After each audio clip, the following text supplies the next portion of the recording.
chosen anything and get it done?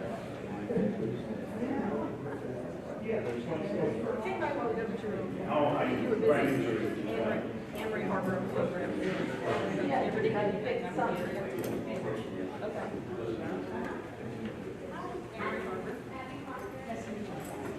Okay, then look down and go down a little bit further and do HVAC. Check that box also.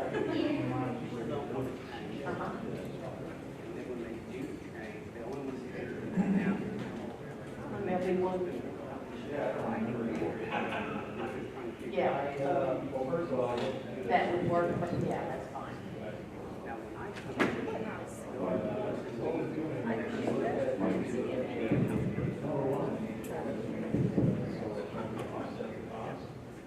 Okay, very good. Yeah, now your classifications are where you have a small business, Sure. you have any other pull-up contracts, all that. Okay. You bet.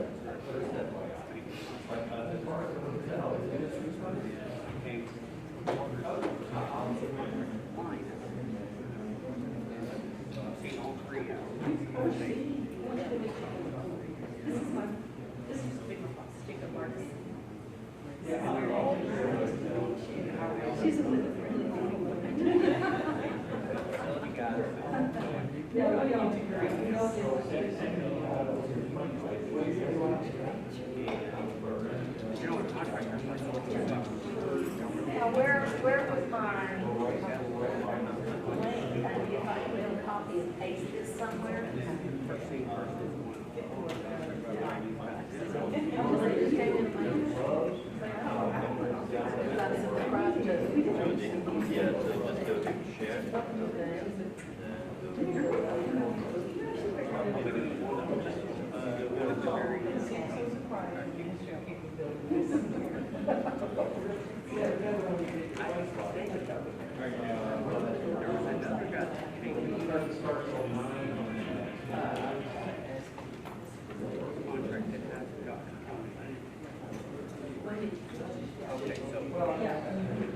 So we'll kind of get on here past the service side about the differences.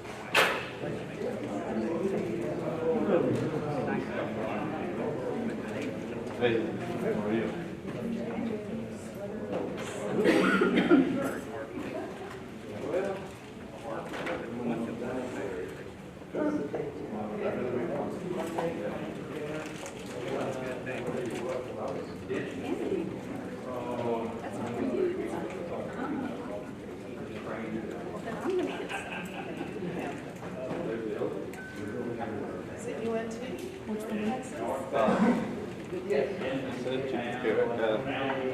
Oh, to Karen? Oh, they did get you to move, good. Oh, yeah. You can move up further if you want, really. No, it's fine. Yeah, I told him he got to pick a table. Okay, all right.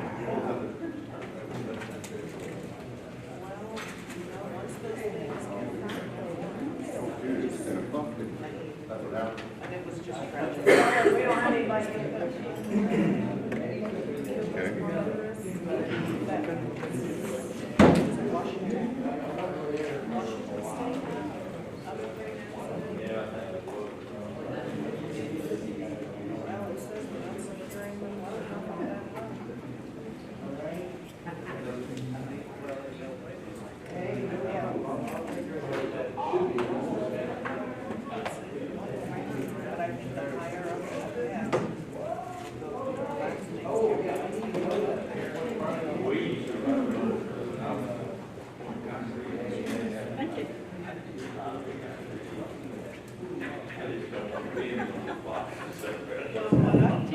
Hey, how's it going? There you go. This is Monique.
Maybe it's when he was with HCDE, but he wouldn't have been took all roles. All of this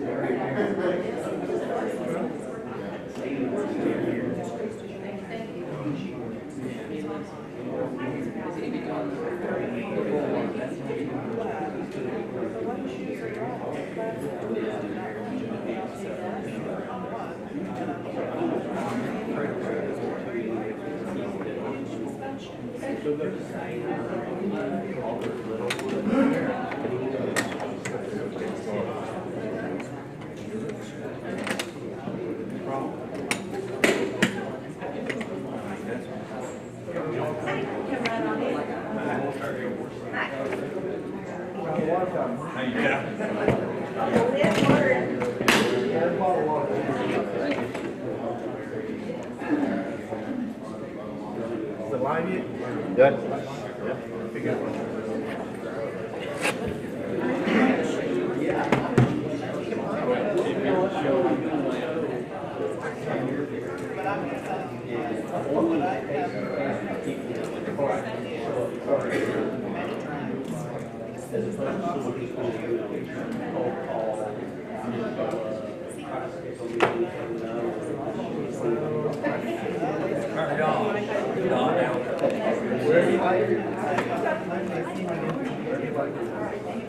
There's water and coffee here, lady. There you go.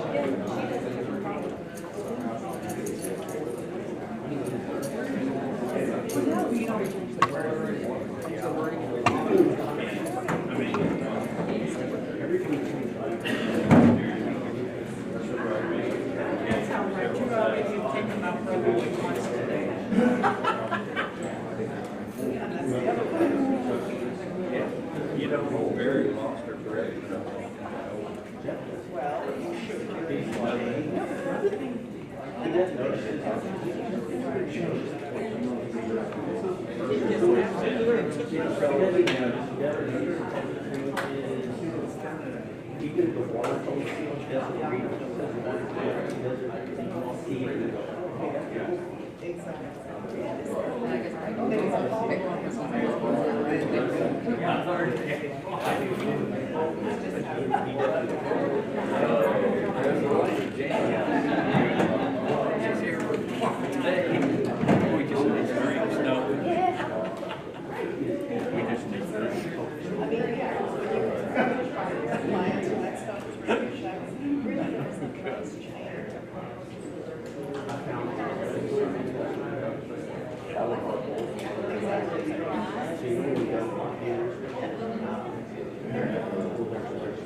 My people.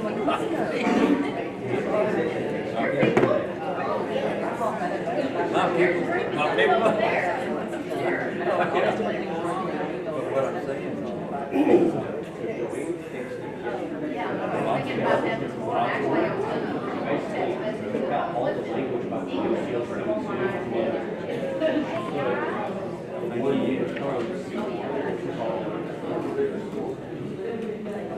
well, they hit right the other side of my cousin.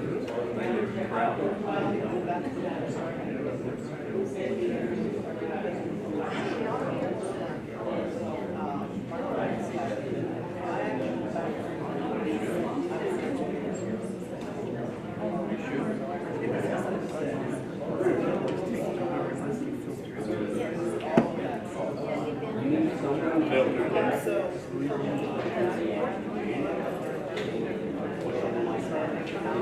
She's up front. How you doing? How are you? Don Elder. Good to have you here. This is their water, coffee, either place.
Test, test, test.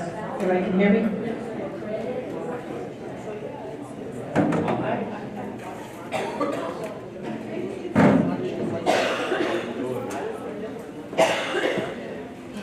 Good morning. Welcome to Harris County Department of Education. This is Choice Partners and Vendor Orientation. This should be for all of our newly awarded or already awarded vendors. So thanks for coming to each and every one of you. We really appreciate it. We want to help you grow your business, so that's why you're here. Okay? I'm Joanne Nichols, Assistant Director over the Construction and Commodities section of all of this. I'm just going to give you the quick introductions of all of our staff and get that out of the way. But before I do that, let me tell you exactly where your coffee and water is at the back of the room.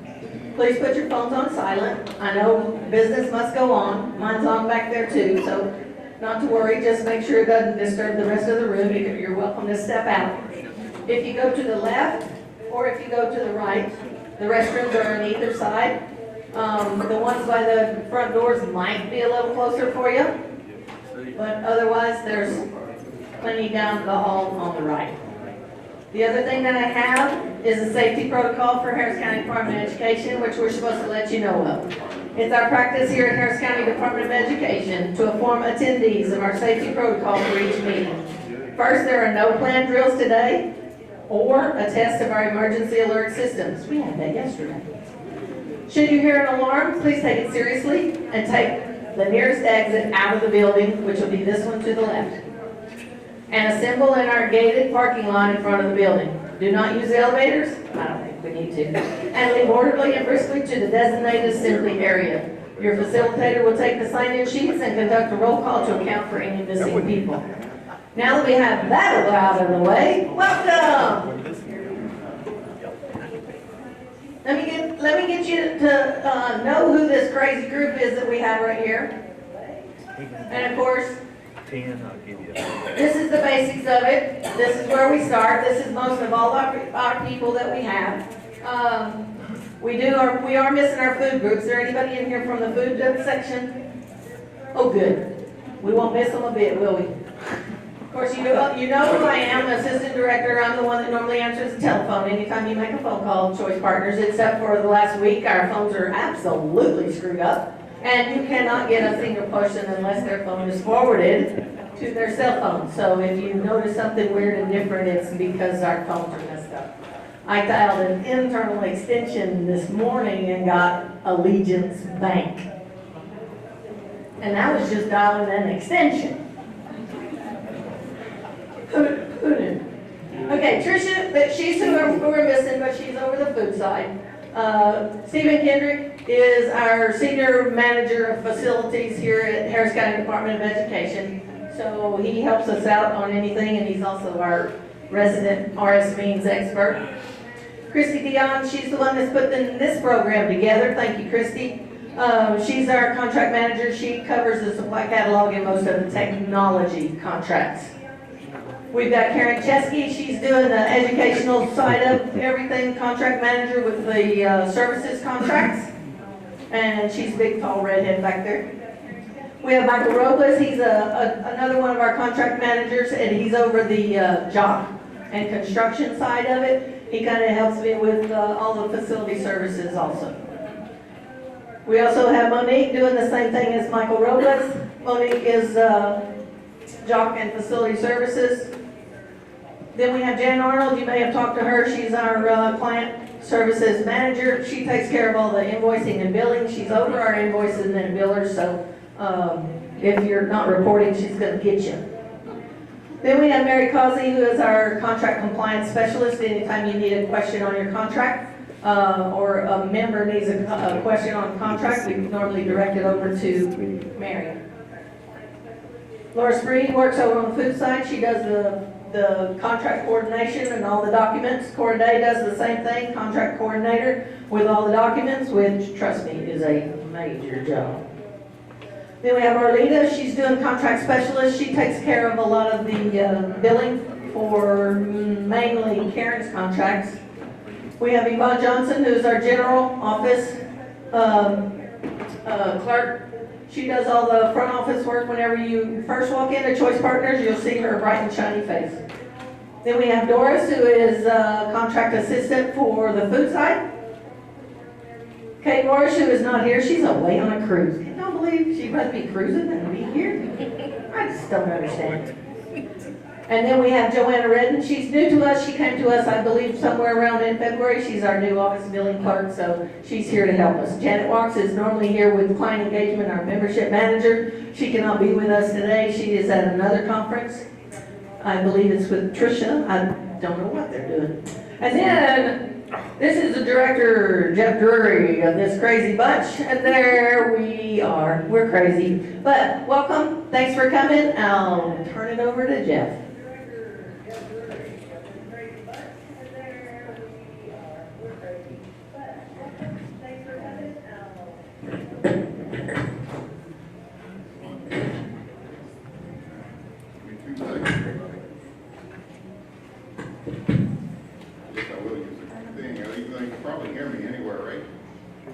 It's better for the... Oh, I'm sorry. Yes, sir. That's right. Movie stars today. Okay.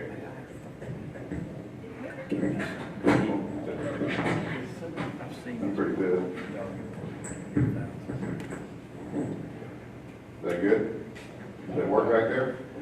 Okay.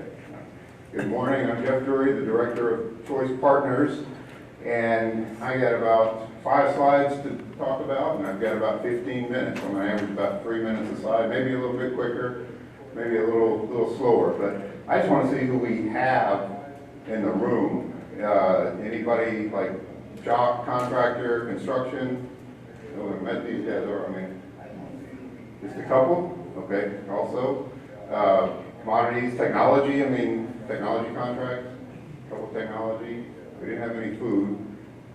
What's the rest? Mainly commodities. Oh, technology. Rest maybe products such as. See, a lot of people have raised hands. What else do we sell, people? Furniture. Services. Services. Furniture. And furniture. Furniture. Well, that's products. Chico. Okay, I was trying to see, let me kind of get a feel for, is anybody brand new to a cooperative contract? Okay. So just, okay, good. All right. Anybody just brand new to choice only, and you've got contracts maybe with other co-ops? Okay. We'll have to turn some people around today. But I guess the rest of you, you're old pros, you've either had a contract with us for a while, or you've been with us and other co-ops for a while. Yes. Lack of participation, I gotta straighten that up a little bit. But, okay, so this is kind of our agenda of what we're going through. We're gonna talk here with the introductions and cover a few items, legal requirements, just some checklists, a little bit about who we are as choice partners. Does everybody know who we are as choice partners, or know our relationship with HCDE? I'll cover it in a minute. Does anybody, tell me if you do know what choice partners / HCDE is and how we're related? Philip, you don't count. Okay, we're O for the crowd. So that'll be good. We'll teach you a little bit of new stuff here in a couple of slides. We're going to talk for a little bit legal, then some checklists. We'll have Karen and Christy come after me, and all three of us will try and talk within this 30 minutes. We'll have a little break, and then we'll talk about some of the marketing tools that we have, lunch, and at that point, if you're not waiting or wanting to participate in the construction, the jock, maintenance versus construction, Stephen's side, you're free to go after lunch at that point, and then Stephen will talk to you after lunch, and we'll go from there. All right? Oh, you're changing? Okay. Who's that? Are you changing something? Oh, I was like, man, usually I have to hold that thing. I was like, she's too far. I thought she was too far away. Okay. Well, good. All right. Okay. No, that's fine. That's fine. Yeah, so basically, again, I don't know why they put my name on the slide again, but Jeff Drury, contracts broader than us. I hope these are a lot of the people you either are currently using or currently have as customers, or you want as customers. That's the only reason we're here. We're not going to help you go sell to Exxon or Schlumberger or whatever. Basically, school districts, charter schools, counties, municipalities, colleges, universities, even not-for-profits. So I hope, I guess you don't raise your hand, but if these aren't any of your targets, then you're here and maybe you get a free lunch out of it. But anyway. So these are, where'd she go? I'm going crazy over here. You can't change it from back there, can you? Yeah. Oh, you can? Okay. It's always been a direct line of sight, right, Steve? No. No? Oh, she's changed it up here, okay. We've always changed it here, where it's almost, okay, I know I'm acting goofy here. But basically the win-win-win is, this is kind of, I know some of you guys are brand new to a cooperative contract and really don't know what our advantage is, how we can help you. Really, we always hold up two fingers. We help your customers, we call them members, we help the members save time and money. You guys have gone through the evaluation process, responded to the RFP, and received an award. So I want to say thank you for that and congratulations. Now the paper's only worth what you guys make out of it. All it is it's kind of a hunting license or a fishing license to go out and deal with all these schools, school districts, universities, counties, cities, things like that. Kind of this neat little triangle that we do is the mechanism, the paperwork or the document that allows a governmental entity or the not-for-profit, I'm just going to lump them all in, just call it governmental entities or call it LGE for an acronym, so I don't have to say those long words anymore. What the LGE does is they'll execute something called an interlocal agreement that's binding between that member, your customer, and us. That should say maybe Choice Partners / HCDE, Harris County Department of Ed. And it's a government-to-government entity. We are a division of Harris County Department of Ed. It allows them to share contracts. And what we do as a purchasing cooperative, a division of the the government entity is we award contracts to the vendor. These guys are all you in the room, allow you to deal with the member. And you can go with PO, job order, contracted service agreement, and or contracted services agreement. We always highly recommend those, especially on the job side, on an annual basis, to be done by and between the vendor and the member. And the win-win. Basically what we allow the customer to do, does anybody in here just love responding to RFPs and waiting those 3 and 4 and 5 and 6 months? Is that the most fun thing in the world? Yeah, I said that as a joke, because that's why we're in business. We do the RFP. You basically use our RFP award, or the customer uses that RFP to basically be able to get work done, whether it's construction, renovation, purchase something, without having to go through that long process. And again, everything I'm saying is dependent on their local rules. The school district, it's CH local, with maybe different things with city or counties or whatever, commissioners' courts, they may have different rules also. But within their guidelines, it allows them to shrink this 3 or 4 month process down to literally a week or 2 a lot of the times. And the pricing that you guys have submitted, whether it's a discount, whether it's a net number, whether it's a coefficient off of a unit price book or whatever, basically is the competitive aspect, and our contract is a legal aspect. So the legal and competitive aspect of the bidding process have been satisfied by using our contract. So, okay, and I just mentioned a minute ago, HCDE is a governmental entity. HCDE stands for Harris County Department of Education. Harris County Department of Education, there are, I think, 254 counties in the state of Texas. HCDE is the last remaining county Department of Education. I think they refer to us technically as a county school district, where all of us in this room are in the TRS, teacher retirement system. We're all government employees. Kind of compare us against some of the other co-ops. We don't offer bonuses and commissions and all that kind of stuff. And we may not have owners that take home 7-figure bonuses at the end of the year. We basically are here a true co-op. We're a government entity, extremely compliant, and we feel very good about our contracts. We continue growing. Just having a conversation with a lot of Hurricane Harvey stuff that happened a couple of years ago. We've seen a tremendous influx of people and interest with people when they start looking at stuff and they talk about the FEMA documents. I know I'm not stealing your thunder, Stephen, I'm just talking a little bit, but where they go in and they receive their money back that they applied for with FEMA, pretty much all of it.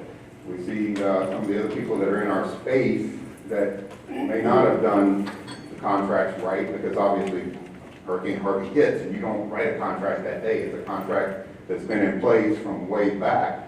We've had a lot of tremendous feedback and been tremendously successful. We've seen some school districts with many millions of dollars that they're out because they may have used another co-op or other issues. And so we're very, very proud and happy about what we're doing. But HCDE, I was going to go back.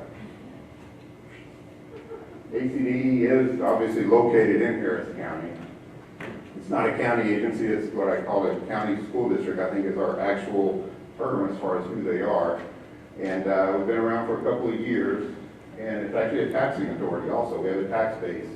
And I think per $100,000 valuation on your house, it's maybe like $5 or $50, $5 a year, $50 a year. It's not much, it's a couple of dollars a month. What's that? Mostly been about $10 at the most. Okay, $10 a year or a month? Yes. Year. Okay, from $1 or $2 a month, depending. Some of you guys may live in multi-million-dollar houses, maybe a little bit more. But anyway, HCDE, we're a governmental entity, and that's who Choice Partners is. We're a division within HCDE, and this is kind of what I call it, our little house. Is HCDE is kind of this big enveloped kind of, you could just think of it as a school district, as a nice parallel way to think of it. But just one of the little divisions down here is Choice Partners.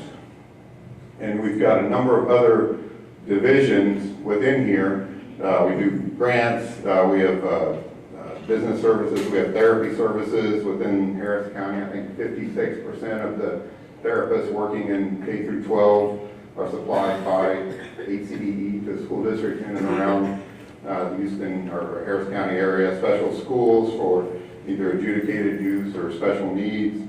Adult education as far as GED and learning trades and things like that. Get people retrained, have some head starts. And so we do a lot of different things, and kind of backing up into that, I mentioned the whole thing about for-profit and some of our competitors and bonuses and all that. We have a cost of doing business, our salaries, and we actually rent the space upstairs. It's not necessarily renting, but it's on our books. They take it out of our operating income and all that every month, and every nickel above and beyond paying our cost goes back to help fund and reduce the cost, reduce the tax rate, and help fund a lot of the HCDE activities that serve people, students, families, parents. So it's kind of a neat story.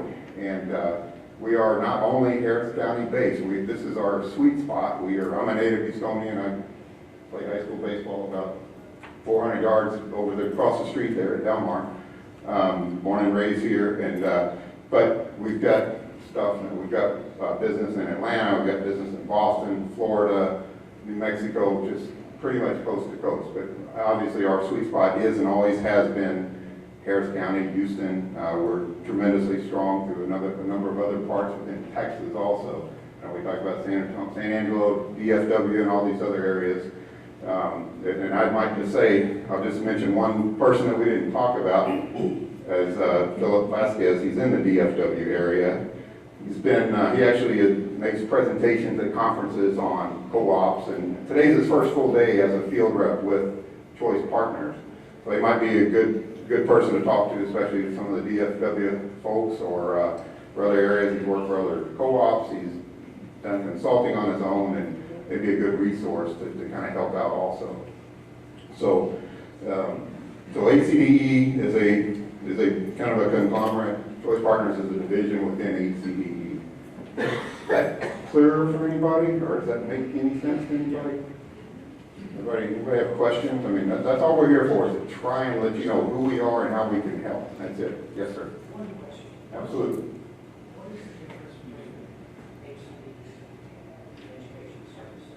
Oh, that's a good question. Question was, what is the difference between HCDE and the Education Service Center? Does everybody in here know what an ESC is? Anybody that does not know what the Education Service Centers are? There's 20 of them around the state. They have 20 different ESCs. This is what's called Region 4. The ESCs have, there's some parallel things that they do. But we've been, I don't know how long Education Service Centers, what's that? Do you want help?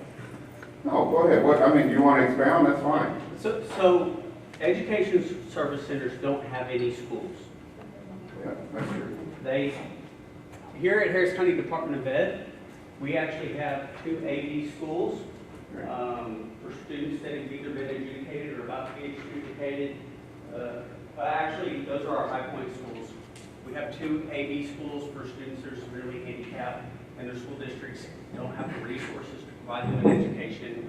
We have a recovery high school, so students that have had to go to rehab for drugs and alcohol, they can choose to go to our high school and be with other students like them, support that recovery effort, instead of going back into the environment that got them involved in the drugs and alcohol to begin with. So that's one big difference, is we actually have schools. Second difference is we're actually a governmental entity. We have to follow the same procurement laws and all the other laws that your clients have to follow. ESCs are not actually a governmental entity. They don't actually have to follow the same laws that we have to follow. So just like your clients have to bid for contracts to procure things, so do we. We have a facility department, a technology department, a curriculum department. We run the Harris County Head Start schools and the early Head Start schools. So we have those. I think total we have over 30 schools right now, don't we? And so that's one of the key differences. We provide therapy services to many of the school districts in and around Harris County. So instead of them hiring that staff internally, they hire it through Harris County Department of Ed. Case for Schools, we do a lot of federal grants, so we go out and get the federal grants and bring them to Harris County and then implement them in the surrounding school districts. Does that make sense? And so that's the big piece of how we're different. That's better than I could have said. All right, thank you, Steve. You'll be here all week. No. You'll be doing the jock stuff in a minute. And that was a great question, and I was kind of sitting there focusing on a few things, but yeah, those were tremendous points. There is a difference between what we do and what they do. Questions? That was a good one. Don't be shy. Nope. Okay, we're going to go to Karen. Karen's one of our contract managers. She's going to talk about some of the legal requirements, and then it'll be Christy after. Right? Okay, let me turn this thing on. Turn off, Ron. Yep.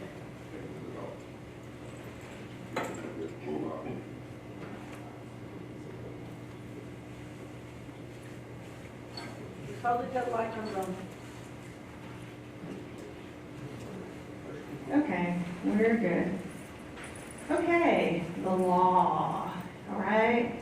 So, that's why we're here, that's why we exist, is because at some point in time, somebody did something stupid and misappropriated taxpayer funds, or did something that wasn't in the best value for their entity, or awarded a contract to their brother-in-law or something like that. So, all of those reasons are why the law exists. The laws exist to protect taxpayer money. We're all taxpayers, right? So the laws exist to protect taxpayer funds and the use thereof, and to prohibit fraud and conflicts of interest. Now, you don't have to read very many newspapers, but what you can see that these things still happen. So we just had a legislative session wrap up, and normally in a legislative session, they will address those issues that have come up since the previous legislative session. So there will be some laws that will be coming out related to procurement. I don't know what all the changes are right now, but it's a good idea to keep on top of that, or keep in touch with Choice Partners. If we have any legal changes, our legal team keeps us on top of that, and you are likely to see that in the form of a new form to fill out, or something else that you have to do at your renewal time. So we'll be in touch with you. That's part of our responsibility, is to keep all of our contracts legal. We have a wonderful legal team. We have a contract compliance person on staff who's reviewing the contracts all the time. So it's very important to us to protect our members, your customers, by being legal.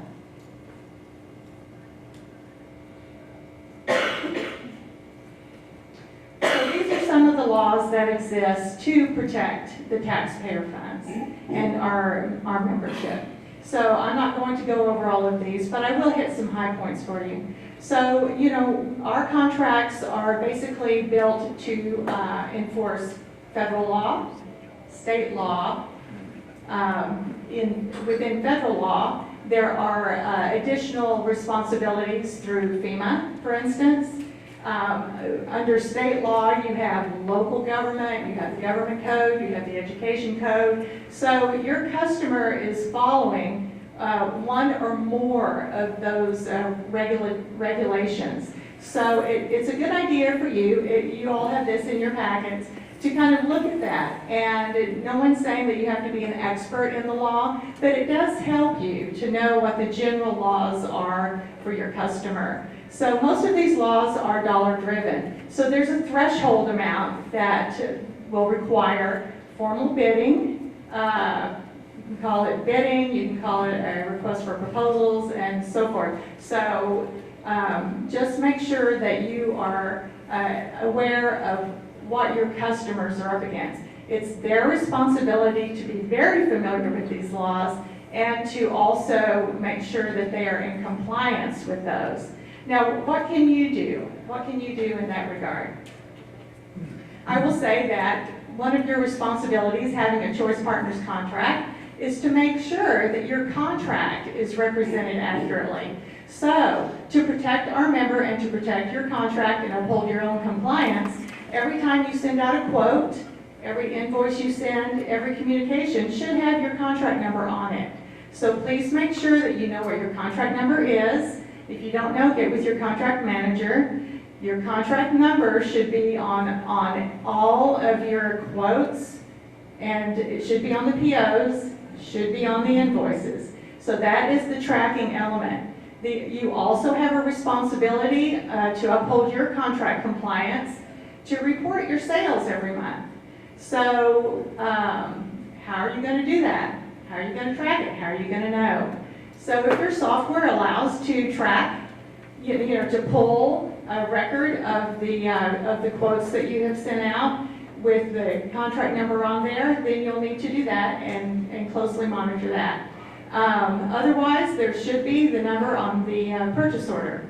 So just please make sure that you're reporting your sales monthly and that you know which contract, if you have more than one contract, that you're reporting a sale to your accurate contract. I don't know if any of you in here have more than one Choice Partners contract, but we do have some vendors, for instance, one that has educational materials, but they also have a furniture contract. So, you want to make sure that you're using the correct contract for what you're actually selling to that customer. So that's an important component to your responsibility and keeping your contract compliant. Every year we will review your compliance, we'll review your sales throughout the year, and at 1 year mark we will be evaluating for renewals. So make sure that at renewal time that you are familiar also with what has gone on with your contract. Your contract manager will be in touch if there's a problem, and make sure that you are compliant, because we want your contract to be successful and to continue on into the future. So this is one way you can do that. Also, at renewal, you will be asked to complete more legal forms, and those forms have to be renewed every year. I think, Cora, the W-9, the 1295.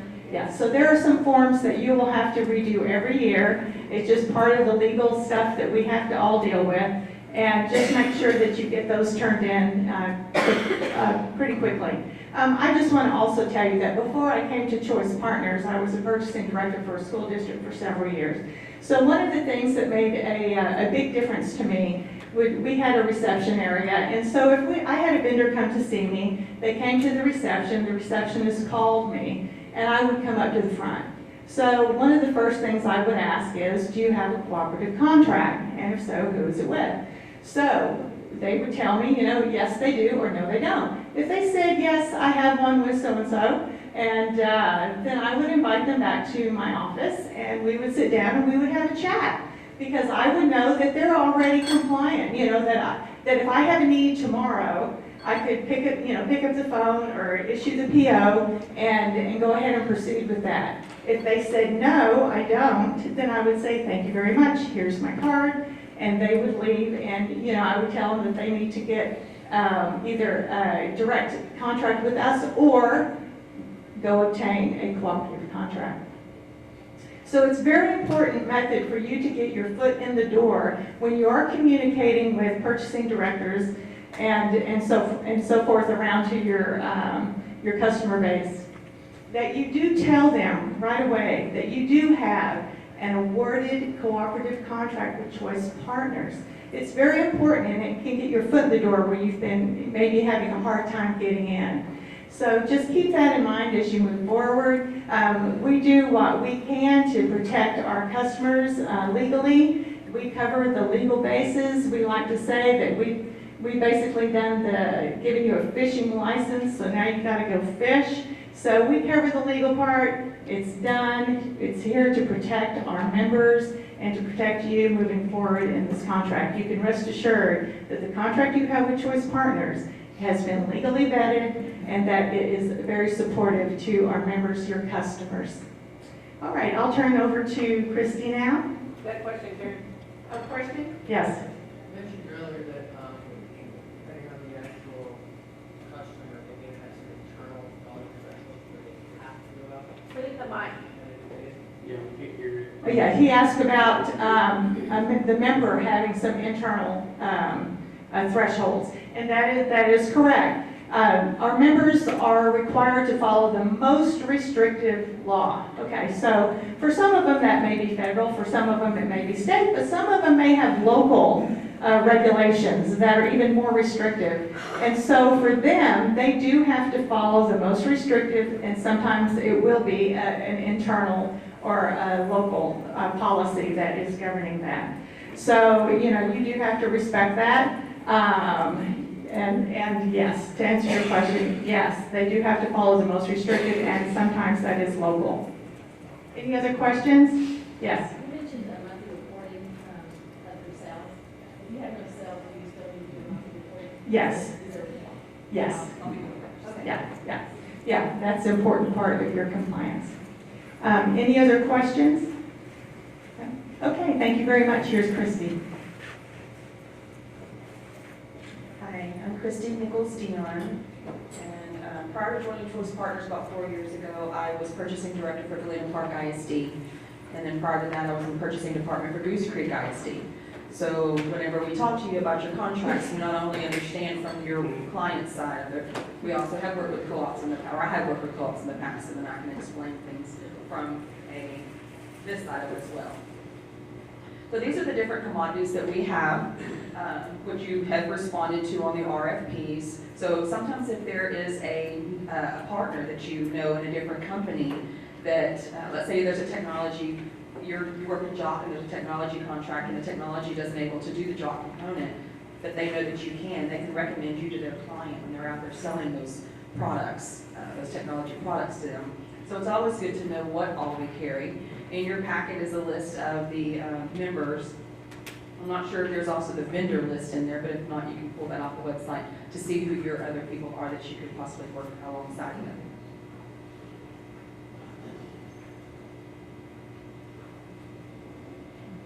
I also run the supply catalog. We're the only cooperative that offers this. There's over 1,100 line items that were bid on, hard bid line items. We used to do it annually, now we do it every 2 years. I'm in the process of writing the ones for the 2020-2022 school year. It will go live April 1. If you do sell products, this is not for services, this is for hard bid line item products. If your company does have that, and you may already be on a certain contract, but you may be able to provide some of these commodities as well, then I would encourage you to respond to that. Our members can go online, build shopping carts, and go ahead and check out right then, and it says the PO directly to you. This isn't for everything that you order or that they could order from you. This is just the line items that were awarded in the supply catalog. But if you are awarded just one line item, that when you submit your discount catalog to us, that means everything within your wheelhouse is available in that product for that vendor, or for that member for you to be able to sell. And next we're going to go over the checklist. Karen kind of touched on some of this stuff about whenever you do the competitive award, we go through a vetting process with all of our vendors. We have external evaluators that come in and evaluate all of their responses. Then we submit those based on the criteria that we weigh on to our board for recommendation, and they award it, and that's how you become awarded. We don't award it to everyone that responds. The weighted criteria that you have on there is your sales, your employees, what your prices are. There's like 9 different categories that you have to get weighted on. The procurement process, Karen touched on about having your purchase order with having your contract number associated with that. It not only helps that member be able to track whenever they're invoicing, is having to pay for that PO, it also helps their auditors in the following year. Whenever their auditors come back and they want to see the paper trail for everything from the quote to the PO or the invoice where it was paid, if it has the same contract number following it all the way down, it's super easy for the auditor to pass that item for that school district. I know on my side, we would have soft audits 6 months throughout the year, just to be able to make sure that we're in compliant with everything. So whenever our auditors did come with that, we had our information ready for them and they weren't there any longer than they needed to be.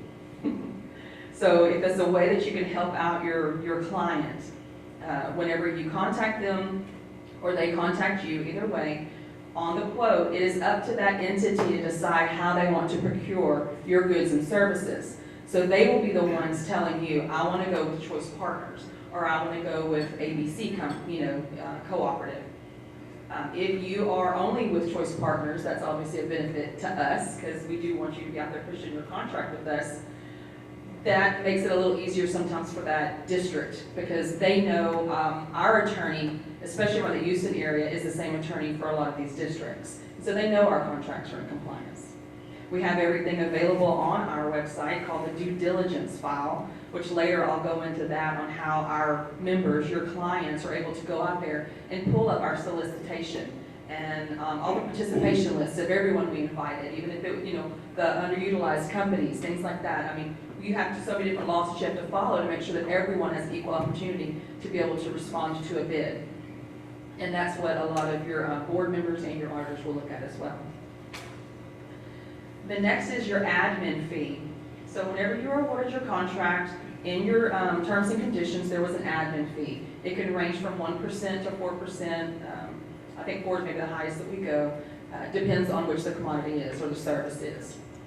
So whenever you submit that RFP, you cannot have, or that PO, you cannot have your admin fee as a separate line item. It has to be included in your price. Does everybody understand that? Okay. So whenever you're submitting a quote to that entity, make sure that you're including that in there. It cannot be on there saying, oh, this is our fee, for that. The reporting, Karen also talked about that. I have a sample. I'll kind of go back and forth. This is what the supply reporting looks like, the usage report for your commodities and your food. These are submitted on a monthly basis by the 1st of every month. And it has the email address that you submit it to. You'll list your purchase orders, the dollar amounts, who you did business with, and then you'll send that in to us. Not only do we ask this of you, but we also ask our members to send us copies of the POs that they're using off of our contracts. So then our contract clerks will combine the two information together and make sure everything meshes fine with it. So you don't want to be one of those vendors that says, oh, I had no sales, but that district's like, yeah, they had 5 sales. You don't want that, because that will look bad whenever we go to the renewal process for your contract with us. Like I said, you send this in monthly, and you are billed quarterly from our invoicers. If you want to have a billing on a monthly basis, then you would just contact your contract manager, and they will get with the billing clerk that handles your account, and we can work something out with that. This is the one for the job order contracting template. This is, you will submit this per job, and you're invoiced per job off of that. So it works a little bit differently than your normal commodities. These are both in Excel format, and we can email them to you. Your contract manager should have already emailed it to you if they haven't yet, along with your seal that's to be put on your website for the marketing purposes. But if you don't have it, you can contact any of us. On the last page is all of our email addresses. You can contact any of us when we can get it. Later on, I'll show you where you can actually go download it if you want to be able to have that available for you to be able to save. And then we already went over the invoicing on a quarterly basis. If you're doing a job, because I know with the technology contracts, sometimes the implementation takes a little while, especially with software. if you're doing a job and say you've gotten a partial purchase order or partial payment for that, we don't want you to put it on your report and us bill you for that full amount if you haven't gotten paid from that district yet. So if you have a job that you're working on and you know it's gonna take a couple of months for it to finish, you can go ahead and put it on there and put in progress or something. I mean, it doesn't have to be a dollar amount, you can put in progress. So that way we know, we've already gotten that PO from that district, you know, telling us that they're doing this service with you or this product with you, but it hasn't been completed. So we don't want to turn around and invoice you and you pay on something you haven't gotten paid for yet. Does that make sense? Okay. Do we have any questions this far? Yes. Okay. Since I missed part of what you said a while ago, and then you kept going, so I'm gonna go back to that just a little bit, if you don't mind. You said that y'all request quarterly payments, and then you said that if you wanted to pay it monthly, that you could. What about per order? We like to pay per order because it's a lot easier for us to keep up with. I've never had anyone ask that question before, so I would have to get with Jan Arnold, who's over our billing clerks, to see if that's something that's possible. It may be if it's a big job, like you're putting the furniture in like a whole district or a whole county. It might be something. Anything's possible, if that's what they're. Yeah, that's what I was gonna say. It's not a problem. it can be looked at. I would definitely tell you no. I wouldn't say no, but I mean, it would definitely can talk about that. Well, I'm not, the problem I have with it is not that we're gonna do that much or et cetera, but if you do it quarterly, it's kind of like the taxes to the state, go down into a lot of money. And you have to put a big chunk of check out there at one time, so that's why we prefer to do it at every order. Now, I'm gonna ask another question. Okay. What is the limit, and I haven't heard anybody say here, any of the introductions, what is the limit of the orders that they can, the dollar amount that they can order on contract? There is no limit for us. That entity may have a certain threshold that they have to try to meet according to their board or their guidelines. But as far as us, you get out there and sell. The contract actually has a $200 million limit. Okay. Okay, so don't go over that now, I'm out. I mean, you know, $199.99.99. I mean, go ahead. You said two, 3 or 4, $1 million contracts, that's gonna add to a lot of money in the court. Well, it's for the year. Yeah. Yeah. So, I think that at the moment, that's all the person we got. Thank you. If we come across an entity that has, can we that is part of the co-op, can we contact them and find out what the threshold is? It should be public record. It should be on their board policies, public record. You can either go to you can contact, well, not us. If you're wanting to know their threshold, you would contact that entity. What if they don't know? Well, their purchasing department should know. You have to follow those rules every day. Okay. Yeah. But if they don't, you can always go to their, I'm not saying every website's the same, but I know a lot of the district websites, you can go to their boards and be able to pull up their policies. Because it's all public information. What was his question, Christy? How would they be able to contact us to find out what that district's thresholds are? If they have any, because each district is different, depending on their board and, yeah, and their local and legal policies. So I would recommend you contact their business department, either their CFO or their purchasing director would be able to help with that. Let me answer that real quick. Each one of them depends on which contract they're actually using. So if they're using the Choice Partners contract, it's gonna be a $200 million limit.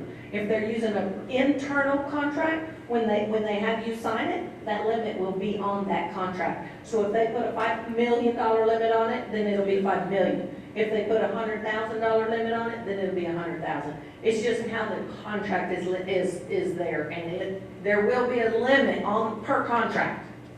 Let me speak real quick, Chief, I'm not sure if I'm going to address the same thing. The part of your question may be maybe wanting to be phrased, what do they have to take to the board, or what do they have to take to get board approval versus just being able to do in the purchasing department. And again, that's based on, if it's a school district, it's based on what they call CH local, which is a policy within their board document.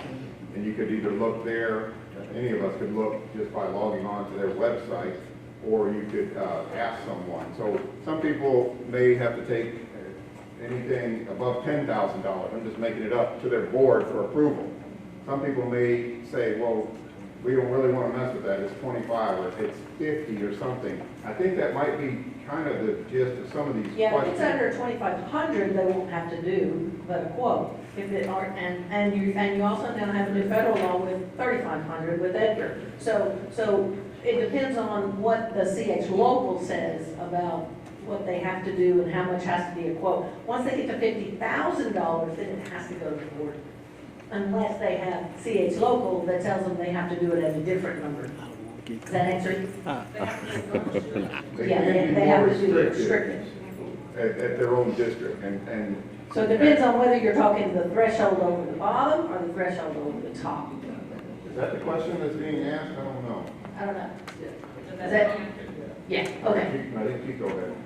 Chico? Well, I was just gonna say, believe me, if you go to a purchasing agent or a business manager, he's gonna know what the board policy is. And in some school districts, they may have a $2,500 limit. And some of them have, let's say as an example, $25,000 maximum that you can buy directly, even through a contract from a certain vendor for that year. Believe me, I mean, it's out there. So. Yeah, and every governmental entity is a little bit different, and that's just simply because every governmental entity has their own board, and the board is what determines. And so they have to go by federal or state unless they make local more strict. Yeah, so for the admin fee, is it, I mean, assuming it's based on contingency and how much that we can contract through. A lot of our districts that we work with, we're talking contingency fee as well, depending on the size of the district. How does that look for kind of our checks that we're sending out or upside? Well, whenever you have a contingency fee on there, it totally depends on how much of the PO is being used on that contingency fee. How much is the contingency even used? So that's why we require the reporting, because the PO may be $10,000, it may be a blanket PO. So if you have a $10,000 blanket PO, but you only send them $8,000 worth of supplies, then all we're gonna bill is that $8,000. That's why we're asking for the report, because lots of these companies, especially with janitorial, with paper, with furniture, they'll go ahead and do a blanket because they know they need it, but they just don't know how much yet. So to make things easy, of course it doesn't happen in Harris County, we're not that simple. If they know what they need and they know the vendor they're gonna use, and then they order it all, and then all those limits stay there, depending on what the total amount is, that's why we want you to then come back, report it, tell us 8,000. Once you get paid off all that, then we'll ship you an invoice. Okay? Because the contingency isn't always used. Okay? I'm sorry about the question. You're fine, that's what we're here for, so it's called orientation. Okay, when the PO is issued to you, does it cover the installation and freight, or is it just the dollar amount, the total dollar amount? Say that the order's 100,000, you got 15,000 in there for freight, you got another 20,000 in there for installation. Does that fee? The fee does not apply to the freight, but if you do an installation, then normally that fee is applied to the installation because you normally bump your installation up. But the freight should be total pass-through. So the freight you deduct from your. Right.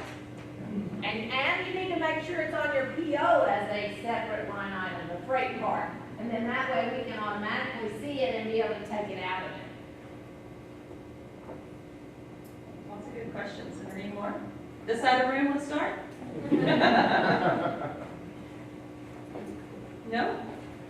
All right, why don't we take about a 5-minute break, and then we'll come back and y'all get to listen to me some more.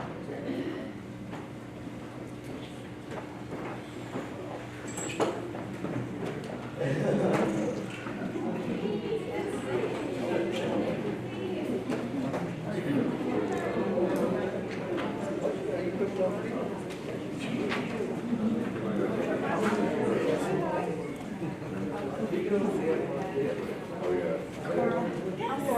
Hi, lovely to meet you. Thank you all. I just wanted to say thank you. You're most welcome. No problem.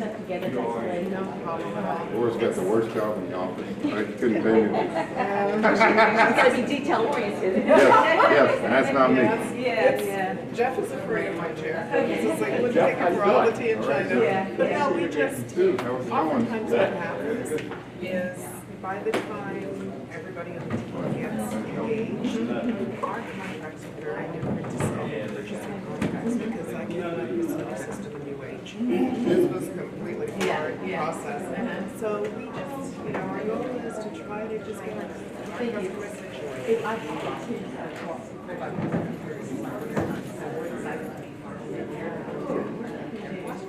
Well, I was very impressed. I mean, I saw what you guys sent back. Of course.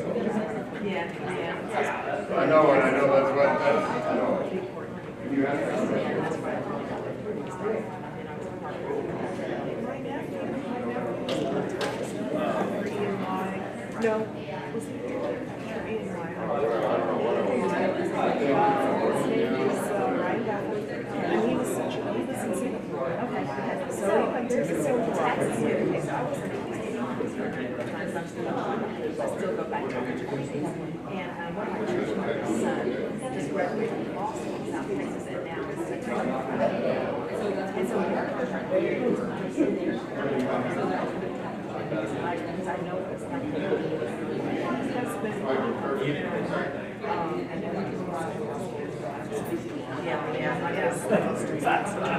Oh, I can imagine. So he must be an international. My sister,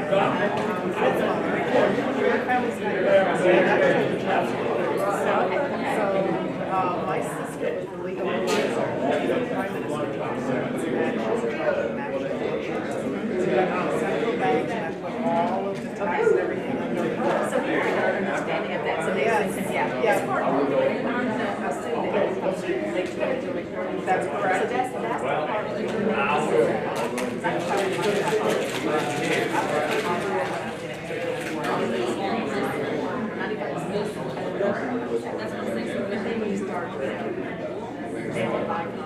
You got it. I'd like to see there it is. His she and her family are Australian. So the struggle became what side, and I think he's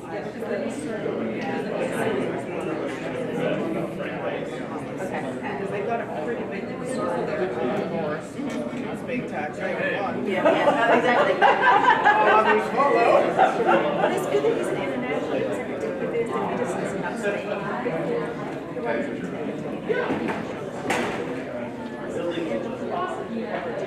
anything that has to do with the advice that I have given, stick with it as long as they don't want to work out.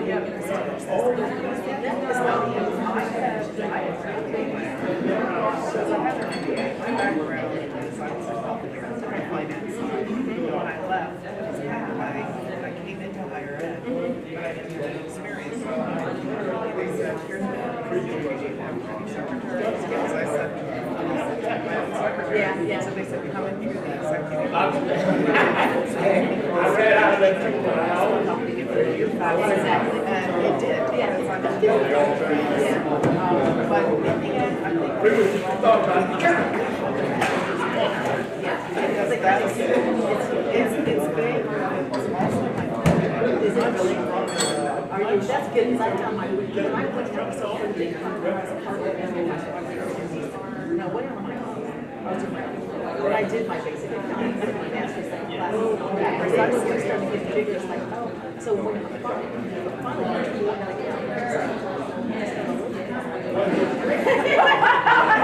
well, I'm the best I can. That was not my forte. I will tell you, I attribute because they really back my academic professor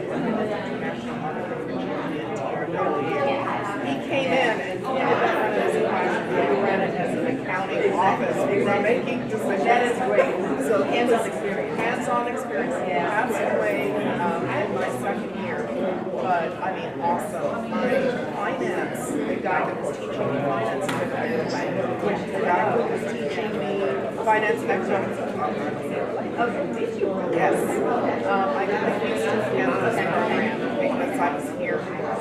And my economics professor was sitting on the Dallas Federal Reserve.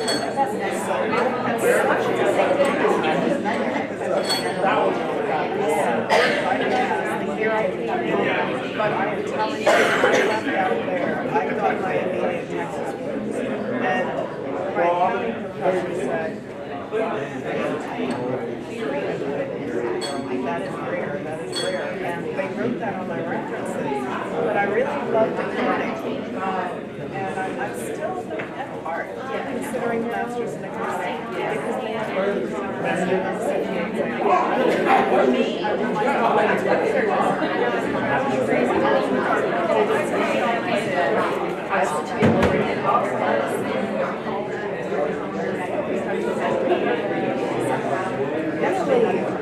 because see, I started out in the very first year.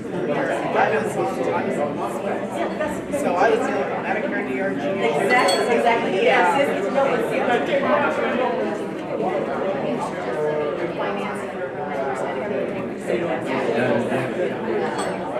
So you show people can stitch fears.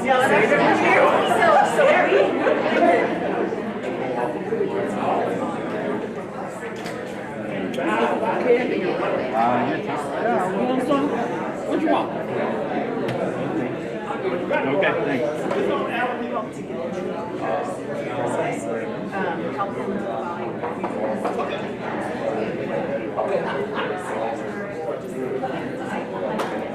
You got something different?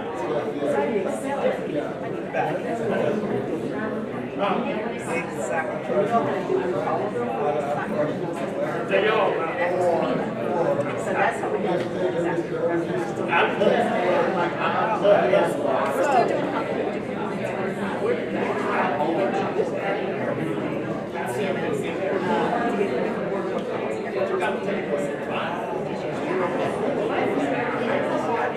there is more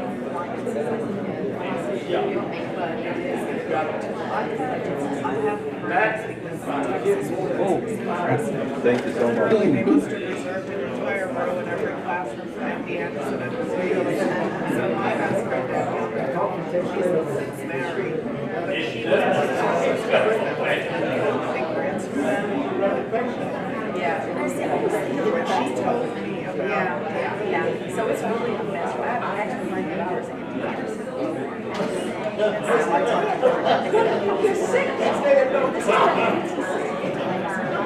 I was just shocked by it, but I don't know something. I could walk on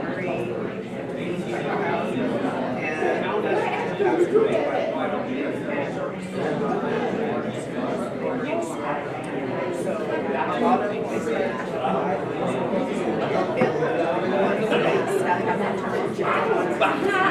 precisely, so they started this fire, I call it.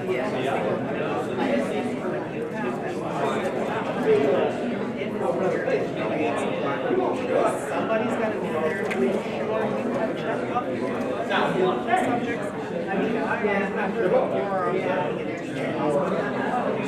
Miami, they first had a department manager. Really? Okay. Saw it all. Yeah. Well, listen. Like your stats. Good song. Your stay awake stats. She gave it to me. That's good. Are you with Choice as well? No, I mean, we're at the same department, but chicken off. Okay. So you're doing all the filming and the recording, and then we'll put it online. Yeah. That's great. It's live. Yeah. It's live. Oh, is it? Cool. On YouTube.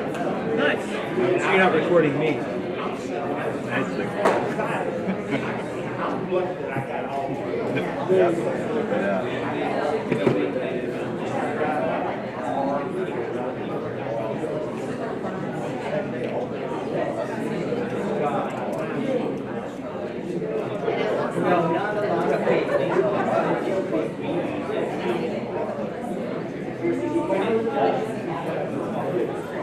Whatever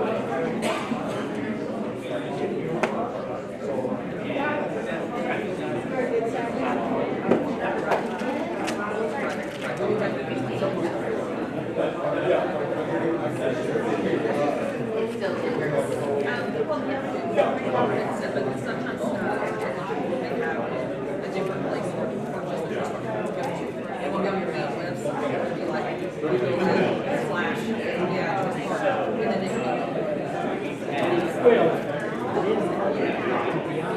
that was gonna word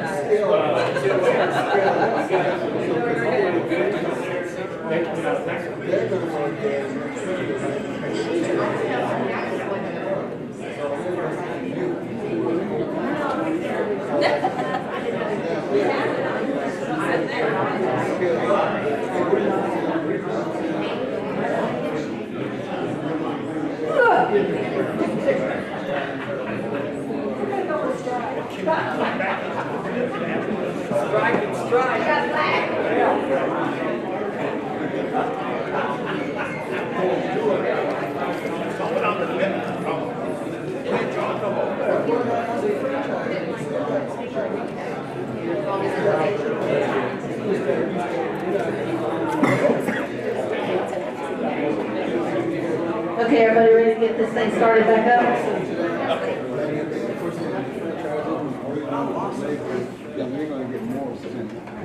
Kind of try to get through this next little section before lunch so we can get our belly full.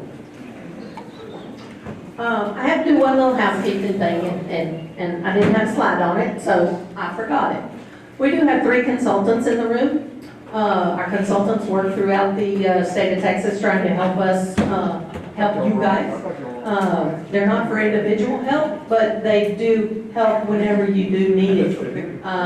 It's not to help bring a customer in, it's more like to explain once you have a customer on the hook, what exactly Choice Partners is. So our 3 consultants in the room, we have Mr. Don Elder. I don't know if anybody knows him, but he used to be the mayor of Katy.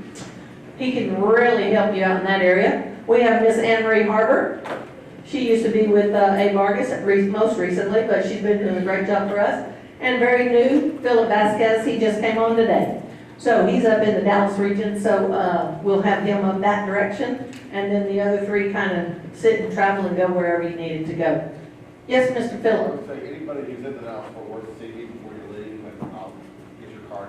Okay, Philip would like to see anybody that's in that Dallas-Fort Worth area, region, whatever, and he'll hook up with you once he's back up there and getting his feet wet. And now for this section is normally given by our client engagement membership manager, but she couldn't be here today because she's off in St. Louis. So Christy's gonna take her part. So thanks for coming. Okay, so you have to bear with me as I go through her presentations. She does it quite lengthy, and I'm not sure I'm going to do it justice, but she is out promoting your contracts at a show. That's what we do whenever we go to shows. So where do you begin, and who is your target? You know, now you have the contract. What are you going to do? How do you push it? Who do you want to go outreach to? You can reach members and non-members. So you have a list of our members in your packet. There are, districts can join, or any government entity can join as a member for free. There's never an annual membership due for them to pay. Can you collaborate? We talked about that earlier, about if you have a certain product or service, you can get with another vendor that's awarded on our contracts and kind of collaborate and work together with that.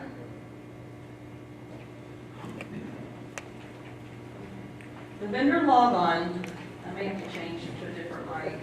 I'm going to be going off of the PowerPoint to the actual live to show you how you can go and log in. If you don't currently have a vendor login, you can. There's a place on here for you to be able to request that. If you were the person that responded to the RFP, then you would use that login to get in. Can we drive for you? Yeah. Chauffeur. Go back on. Oh, Mary. Is Mary still in here? Mary. Or anybody really. We could go ahead and start passing out the seals.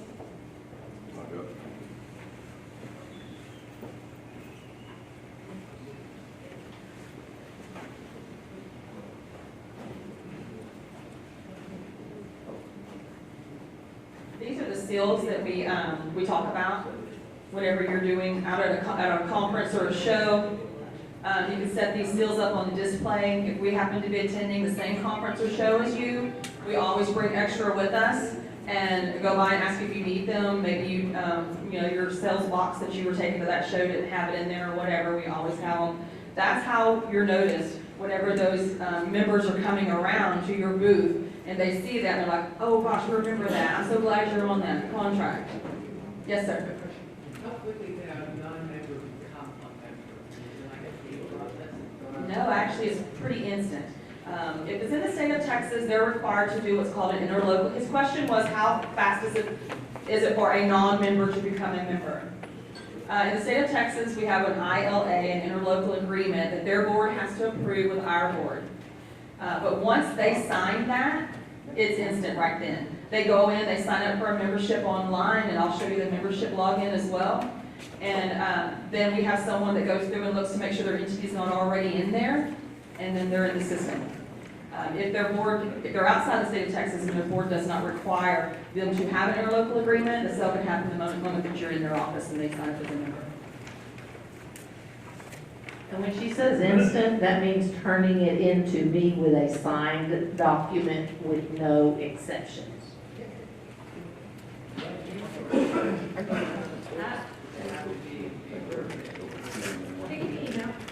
Yeah, it can be emailed. So, you want the vendor login? Yeah. Okay, well, I already did the vendor. This brings you to, We can have member first. Like I said, you gotta bear with me, I'm not used to doing her presentations. If we're already there. this is where you take the This is whenever you're visiting with a client and whether they are a member or a non-member, this is where they can go to log in. I guess we can hold the machine to do it. let's do the vendors first. 'Cause I've already logged in. Okay, whenever you log in as a vendor,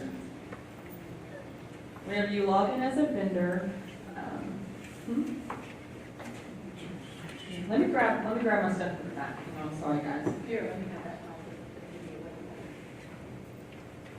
So once you get to the vendor dashboard, this is where it brings you as soon as you're logged in.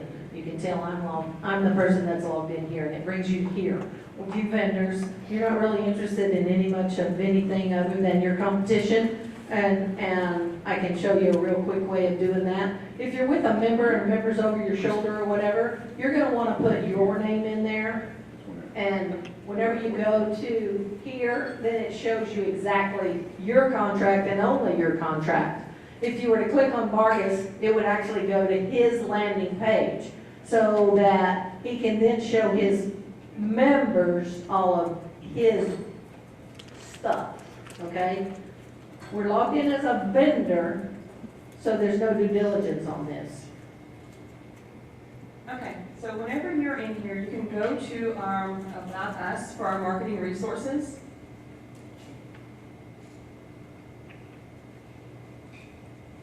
Oh, you want over here. Okay, the marketing resources, this is where we're talking about the seal. It's an electronic seal that you can download from here. And a part of your contract, terms and conditions, is that you download the seal onto your website. And then you have it linked back to your specific landing page, not just a Choice Partners generic page. You want that client of yours to link back straight to your landing page, which is like your own little mini website on our website. There's a JPEG, there's I think a couple different formats that you can download on there. If you are a big corporation that your company doesn't allow you to put seals of different entities on your websites, just get with your contract manager and we can discuss a different option. I know I have a couple of them that are fairly large and they don't do that, but they may create their company name / Choice Partners. So that way whenever you're out there talking to a member about it, then, or you want to put that link on your landing page there for us, our members can go straight to that part. So that would keep you in compliance with your contract as well. And if you ever forget how to come here and navigate our website, just give your contract manager a call. We're always here to help you out. We want you to do the best that you can because it's all going to benefit us and your clients. Yeah, and then next. Due diligence has to come in under the vendor.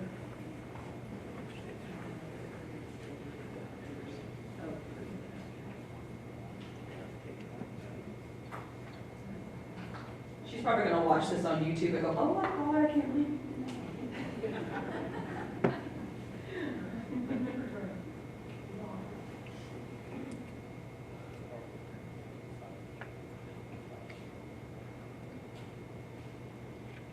Okay, and this is the member dashboard, when Joanne was talking about earlier for your due diligence, and I spoke on a little bit about whenever the district wants to know your advertising, you know, the RFP, the responses, how many participated in it, and all that information that they need for their board. This is where they'll go to find it. They can go to current vendors, type in a vendor name. No. And then they can see all about you, scroll down to the bottom, and where it says due diligence, they can download it as a zip file. And it has everything in it that their auditors are gonna need to satisfy them making that procurement. The only thing we don't put out there is the pricing list. And there was one other form that we don't put out there, it has a social on it, I think. The W-9? W-9. The W-9. Yeah.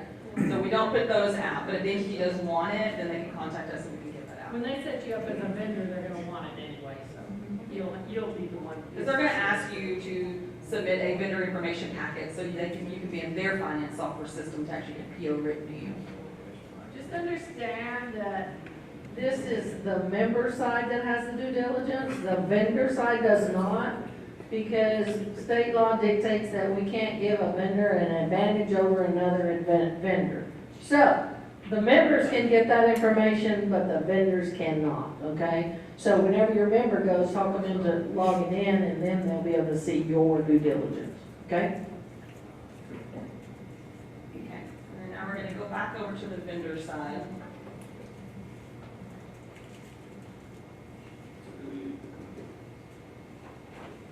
And under the About Us tab, there are a lot of different things, and there's frequently asked questions in there. And that I find very useful whenever I have a vendor contacting me and you have these the questions. I want to be consistent in what I tell them and make sure that I'm, giving you the correct information. So I'll always go there as well to make sure that that's matching up with what you're asking.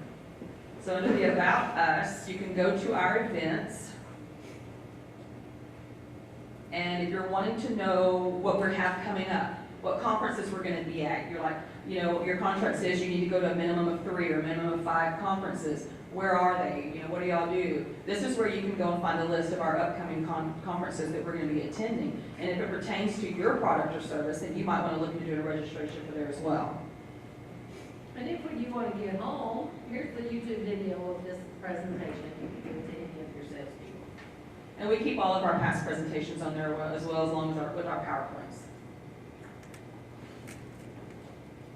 Under presentations. And then we also have the frequently asked questions that I mentioned to you about that, they answer a lot of the information that some of the questions that we've had in here, but also some that if you get home you may think about, oh, I wish I would have asked that. Just check there because it might be on there as well. All of our contracts are EDGAR compliant. If you're not sure what EDGAR is, it's whenever the district uses federal funding, they have to have certain laws that have to be followed when using those funds. And we make sure that even if it's not going to be federal funded, that we go ahead and have it covered just on the off chance that it might. Our compliance letter is right here. If your district wants a compliance letter, I was called yesterday for that. I directed them right to here and it was right there for them. We've got a whole bunch of questions here, so if they just want to ask any of them, if you want to look at all of them, then you might be one step ahead for the next time. If not, give me a call. The vendor spotlight, I know she covers this. If you want to be highlighted as a vendor spotlight, I would say contact your contract manager and client engagement, Janet Walks, to find out how to get displayed on here. I'm not sure what the requirements are. This is actually our current vendor that is highlighted out of the food section, Trident Beverage. And we have every month, we have a monthly newsletter that comes out. It's called the Leader's Choice. Those are emailed to all of our members, and our members get this copy of all of this. So it's quite fun to get to be a featured vendor because you get to be on that newsletter, free advertising. Anybody hear that? Free? Okay, just checking, checking temperature, making sure y'all know it. And then down here, it has a few other things that are the ones for prior.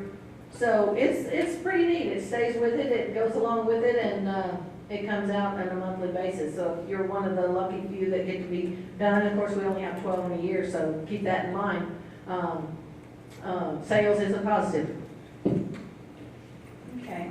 If you would like to get a detailed contact list for our members, not just their entity name, but you'd like to know who's over the technology or who's in the construction, and what's their physical address, their phone number, their email, their title. The way to get that, if you want a member.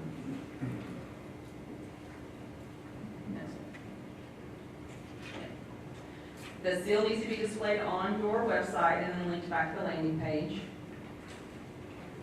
You have to provide a marketing material. So if you're going to be sending out an email blast about Choice Partners and your contract with us, then just have that typed up and send it to your contract manager. And what the contract manager does is we go out to your website, make sure that the link works with the seal. We get your, give you a form that's called the client.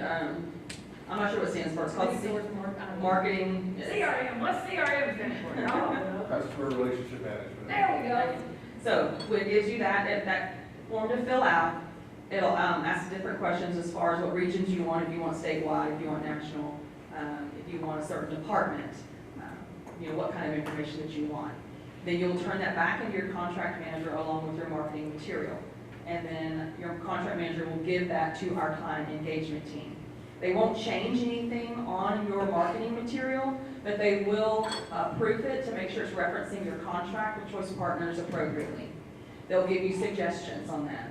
Once all of that is completed, then they will issue you a Excel spreadsheet of the contacts that you have requested. So that way you're able to go in there and manipulate that spreadsheet to however. And you can request those as often as you like. I have a vendor that gets them monthly. So if you want to have new leads and reach out to different people in different places, then that's definitely the way to go. Otherwise, you'll be spending a lot of time going to every district's website looking at all the different department contact information. And it's, like Joanna said, it's all free. So, are there any questions about how to market your contract? Everybody's going to go out there and just give us a whole bunch of POs tomorrow, right? All right. Yes, sir. How do we find, I think I asked this question sometime back, I think I asked it to Joanne, I'm not sure. How do we find out who is our contract manager, one, two, from the standpoint of contacting these members, how do we take from that and list the, if you want to do food process type of accounts? If you want to do what kind of accounts? Food processing accounts. The way you can find out who your contract manager is whenever you log in as a vendor, it'll be on your landing page. Because you do not have to log in. You do not. Oh, sorry, you do not have to log in. You just go right here to your page, and it says right there Who your contract manager is. If you want to go over, your contract will let you go any of the members. Any of them. So if you want to turn into child nutrition services and go into child nutrition and do the food processing side of it, you're welcome, because all that's going to be federal funds. You're already approved for federal funds. Everything that, all those pieces of paper y'all have to sign, it allows you to go into the food nutrition, the child nutrition department. Okay? Yes, that's what we were saying earlier, is that if you have, we cover them to make sure, and only off chance that federal funds are going to be used, then our members are covered with that, and so are you as a vendor. So you're rest assured to be able to go out and tell them if you have federal funds or you have local funds. It's all good through the Choice Partners contract. And we do get those documents, like someone else said earlier, during the renewal process. Some of those will be duplicated because they have to be every year.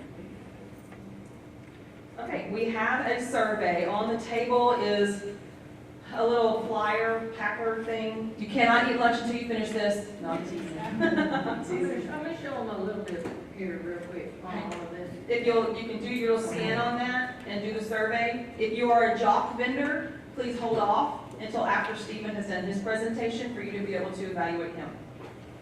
I want to show y'all just a few little quick things that are going to help you when you're out there and you don't have time to log in, different things like that. If I log out, let's see, this is a member site. Let me go to the vendor site and log out.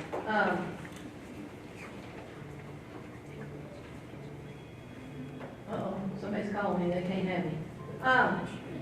If you want to view the members whenever you are logged in, they pop up here, and you can advertise them, you can look by type, you can look by state, you can look by region, you can look by member name. So all of it's right here available for you. It's just not in that Excel spreadsheet, okay? If by chance you're not logged in and you don't know if a member is a specific member, you can go up here to this quick search.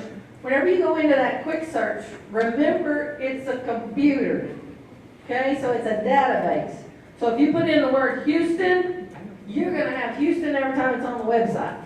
Okay, so you don't want to do that. But if you want to do Houston ISD, then you can do Houston ISD. If ISD doesn't come up, remember it could be under independent school district. Okay, so whatever you want to put up here, we'll do Willis because it's a little bit different. And every time Willis comes up, it shows you the District of Columbia Public Schools. For whatever reason, Willis must be in their document somewhere. And then Willis ISD is a member. If they come up on this page, they are a member.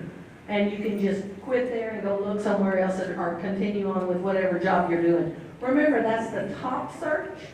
If you're looking for more of a vendor, I suggest you come down here under vendors and do available contracts there, and you'll do your search for whomever you might be looking for that is either you to check your website or, and I really would like for you guys to check your website anytime you get a chance and you're coming through here and you see your name or whatever, just look at your website and make sure that what you have on there is what you want on there.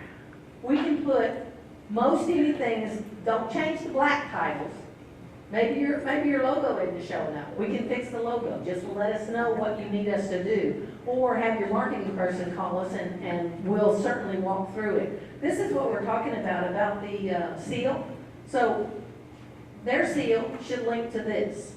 We should be able to click this and go right back to where they have our seal located. So there it is. So whenever we click on that, it should take us right. It's wrong. They didn't bring it to their landing page. No, they didn't. So Christy's got to get with them and make sure that they fix that link and bring it back to their page. Because you don't want them coming back and looking at a whole bunch of other vendors. You want them looking at you. Okay? So whenever we look for these things, that's just something that we kind of look for. It helps you guys. All the vendors are there, all your marketing resources are there. Anytime there's any messages that you might need, the forms that she was talking about for reporting sales, those are both there. Just know whether you have a job contract or whether you have a different contract. They're all there. Food people, they only have to report once a year. They're a little different.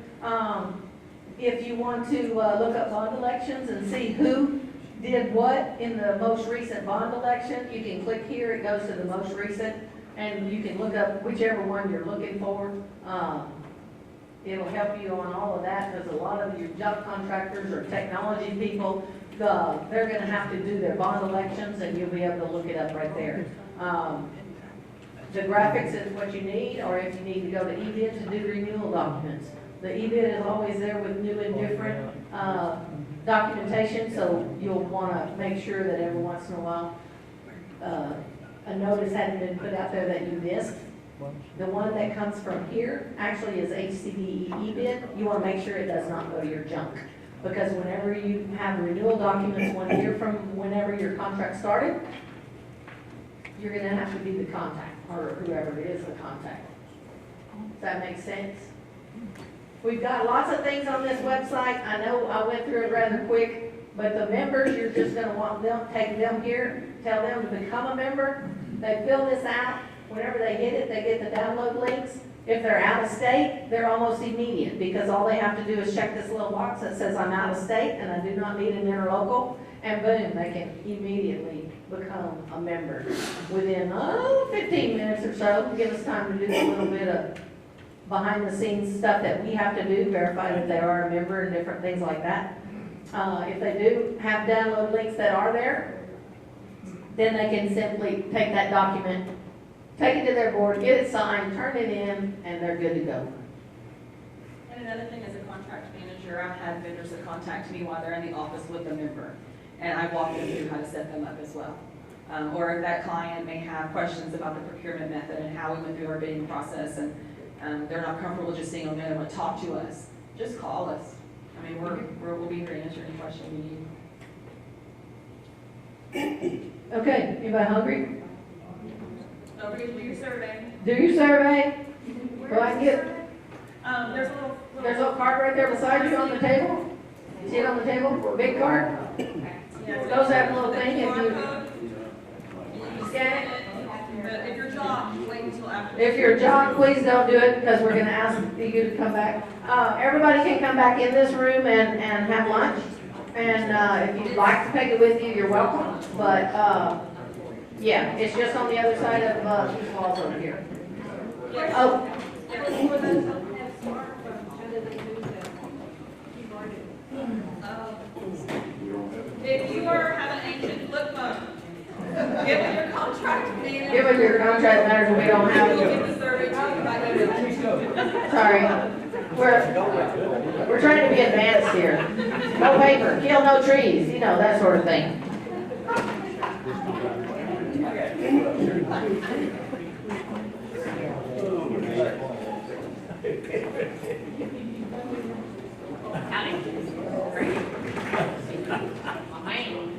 So y'all's contract is You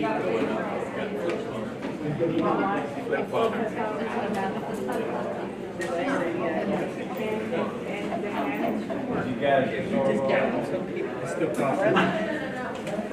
A lot of things. Not able to do that. And I had a smartphone, I think. Oh, okay.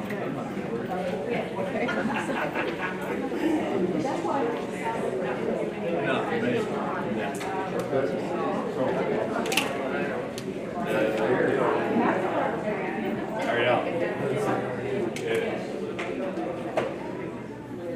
Are you gonna serve it? You look the same.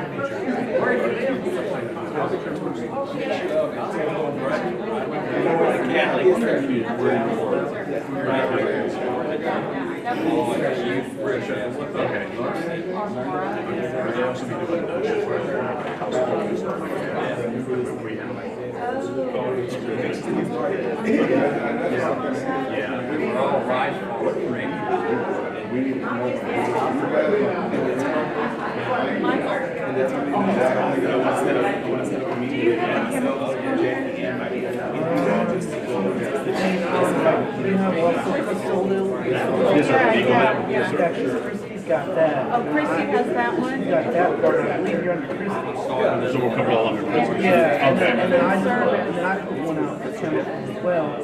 But it's not, it's like everything else outside of the exposure, basically. Okay, so is that Chrissy for supply catalog, or what about Tricia for food service?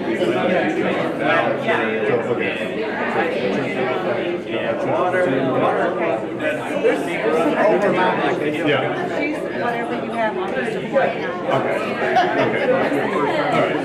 I don't know her at all. Okay, yeah. Since Tricia's not here, we have questions. Yeah, more about meat and this is the bulk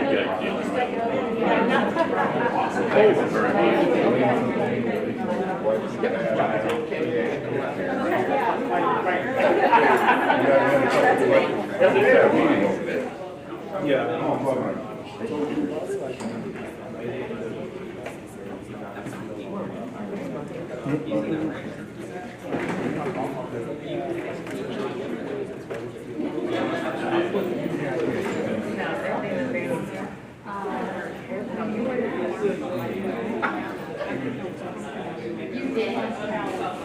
Allows you to say, I hit you at a hole. Okay. Yeah. You got a toy because you live in a street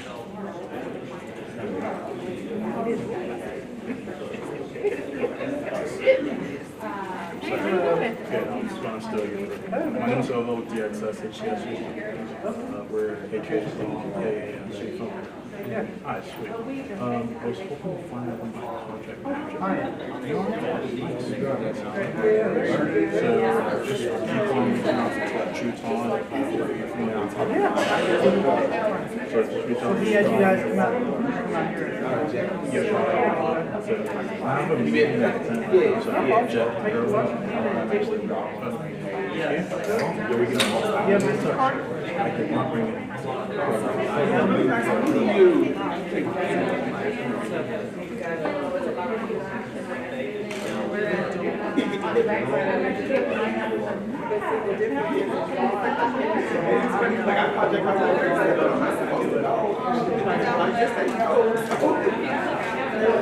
So paying attention to 1 in September, I was like, okay. So awesome. I'm glad I was able to make it.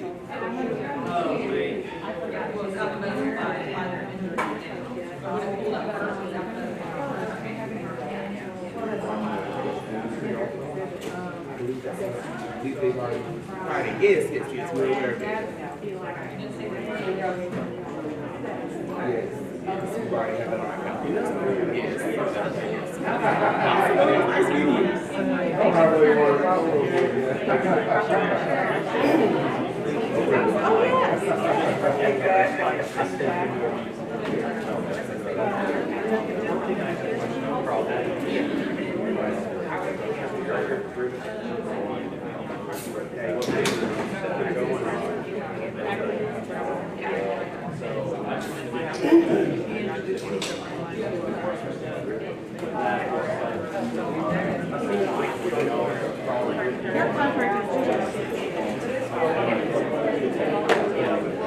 And it's only on your earnings. So because you're charging a percentage, so I can't remember. So you collected $100,000 in Medicaid reimbursement, but you're getting then you're 2%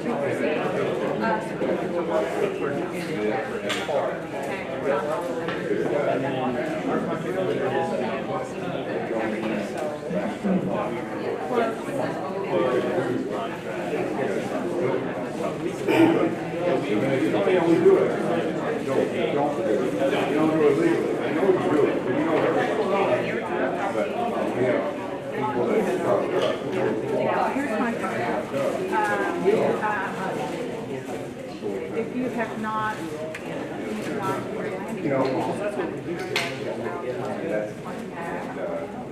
I'd like to fix it. So, because all of our contractors are landing page on our website. That means you have a login to get to it. So, with yours, I can't recall if you were actually the person with the login or somebody else. Yeah. And what is your position with the company? Okay, so I would recommend that you get your own login. So that gives you access to your landing page. And the things on there that you need to review are that you are accurately represented in the about this partner section. And then services.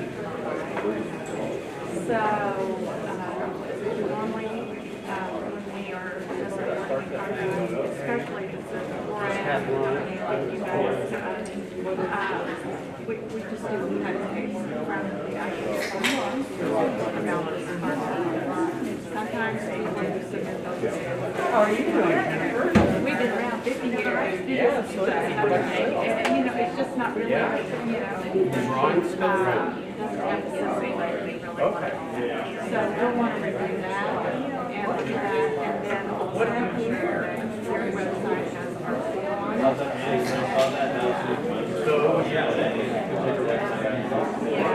glad that you did.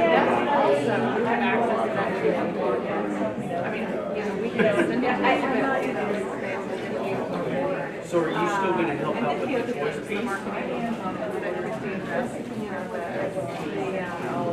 Contact list, different stuff like that. So, there's some. RSV? And where are you actually? Yeah. Okay, so you're not that far. Then on November 3rd, we're having our annual senior activities. And that's a great opportunity to go out.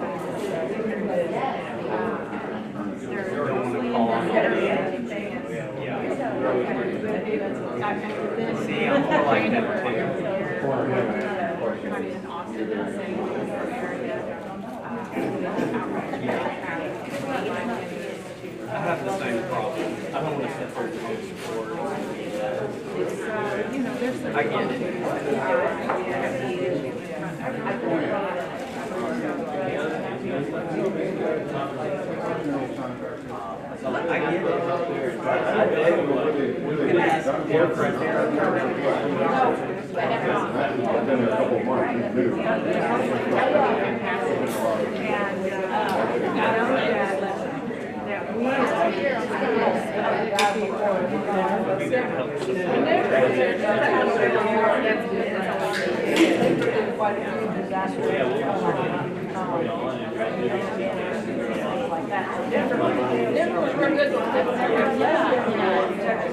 We can talk about it. What do you need to do? Yeah, I'll go. They're all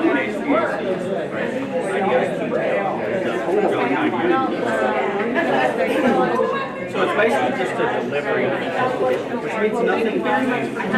What it means for government entities is it's an envelope.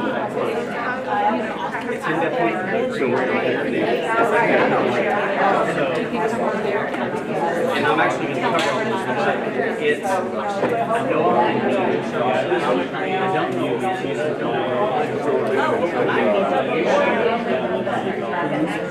I prefer it.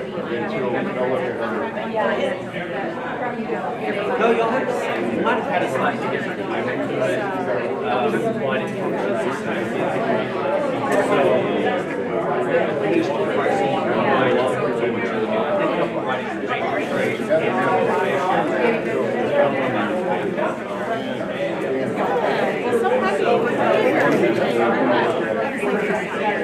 they don't, yeah, so.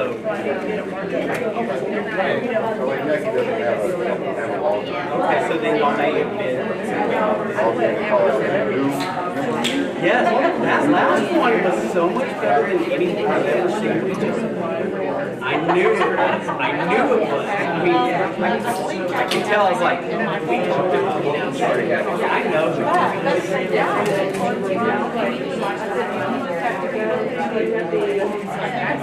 He did just use stuff from like 2008. And it's not really adding anything.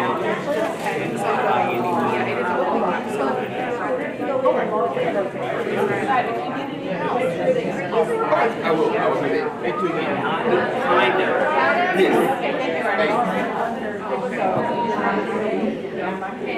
She's gonna be the transition. She's gonna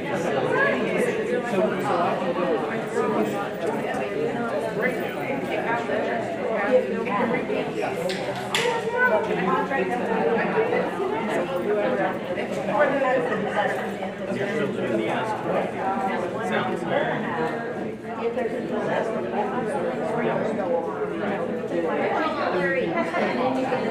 Wasn't my fault. Good seeing you.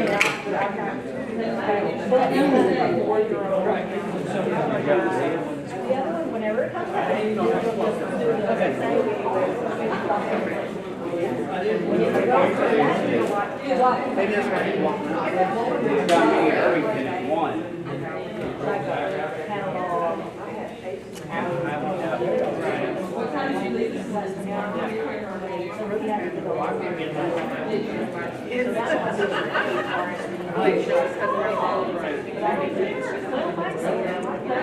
Chance to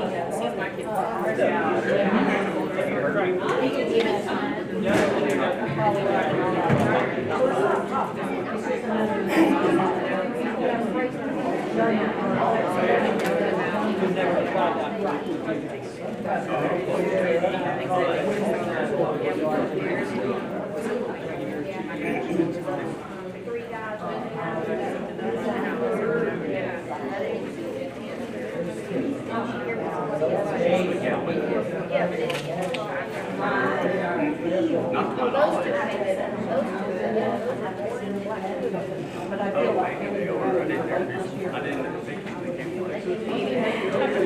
I didn't see them come in. Well, my 15 contracts, Yes. I think they're gonna expire in So, because the orders were so crazy, unless that's the last one, fine. But,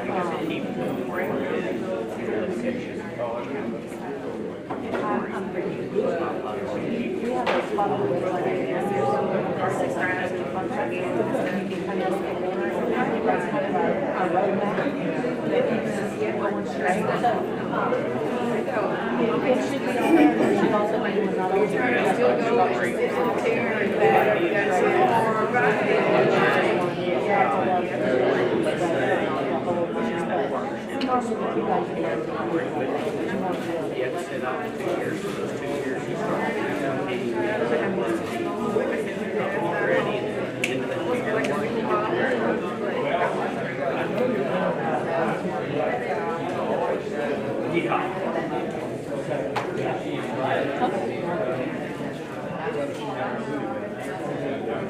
at least that was the story of it.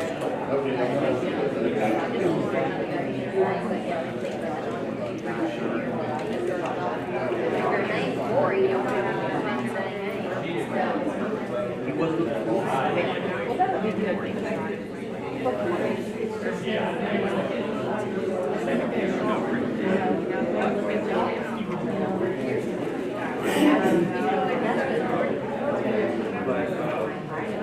Ron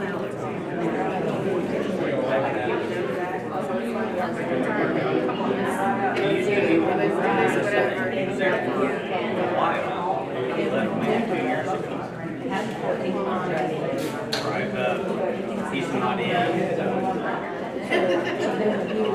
He sponsored all of our events and paid for everything.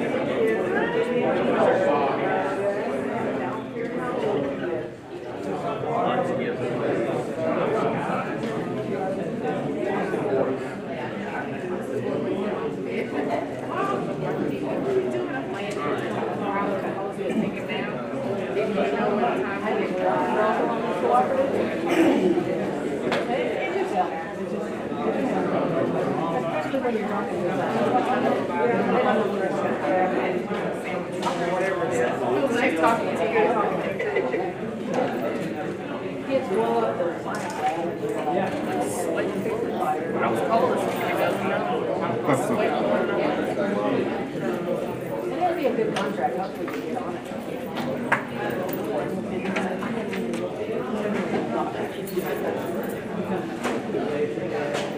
Yeah. Well, once she gets it all sorted out.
short presentation here to the number one.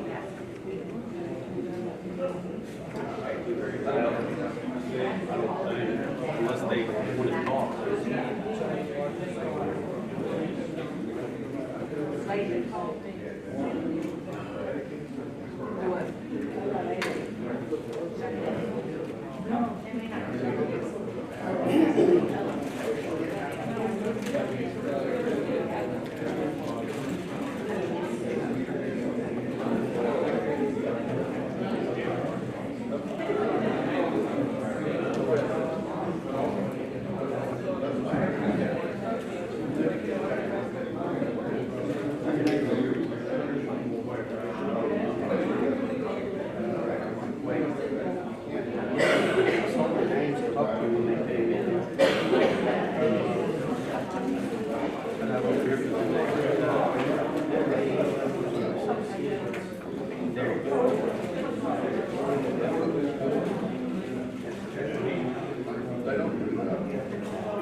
Okay, I'm going to give everybody about 2 minutes to wrap up, and then we're going to go ahead and start so we can get y'all out of here on time.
Oh, okay, okay. He was looking for you. Well, he was at where you were.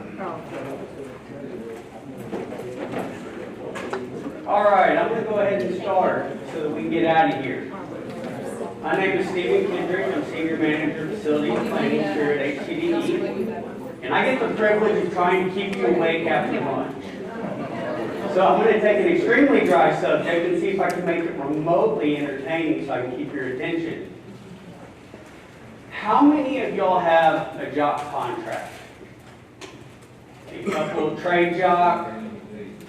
How many of you don't know what you have? And that's okay. Awesome. We'll talk about that. So we're going to talk about job order contracting, why job order contracting, why is that such a hot topic, maintenance versus construction, and why that's important, the concepts and terminology around trade jock, and then also quoting versus bidding, and how to legally use your new choice partners contract. Now, I'm going to preface this by saying that there's many of you that have the traditional mindset of jock, the way that it was intended, the way it was designed within the military.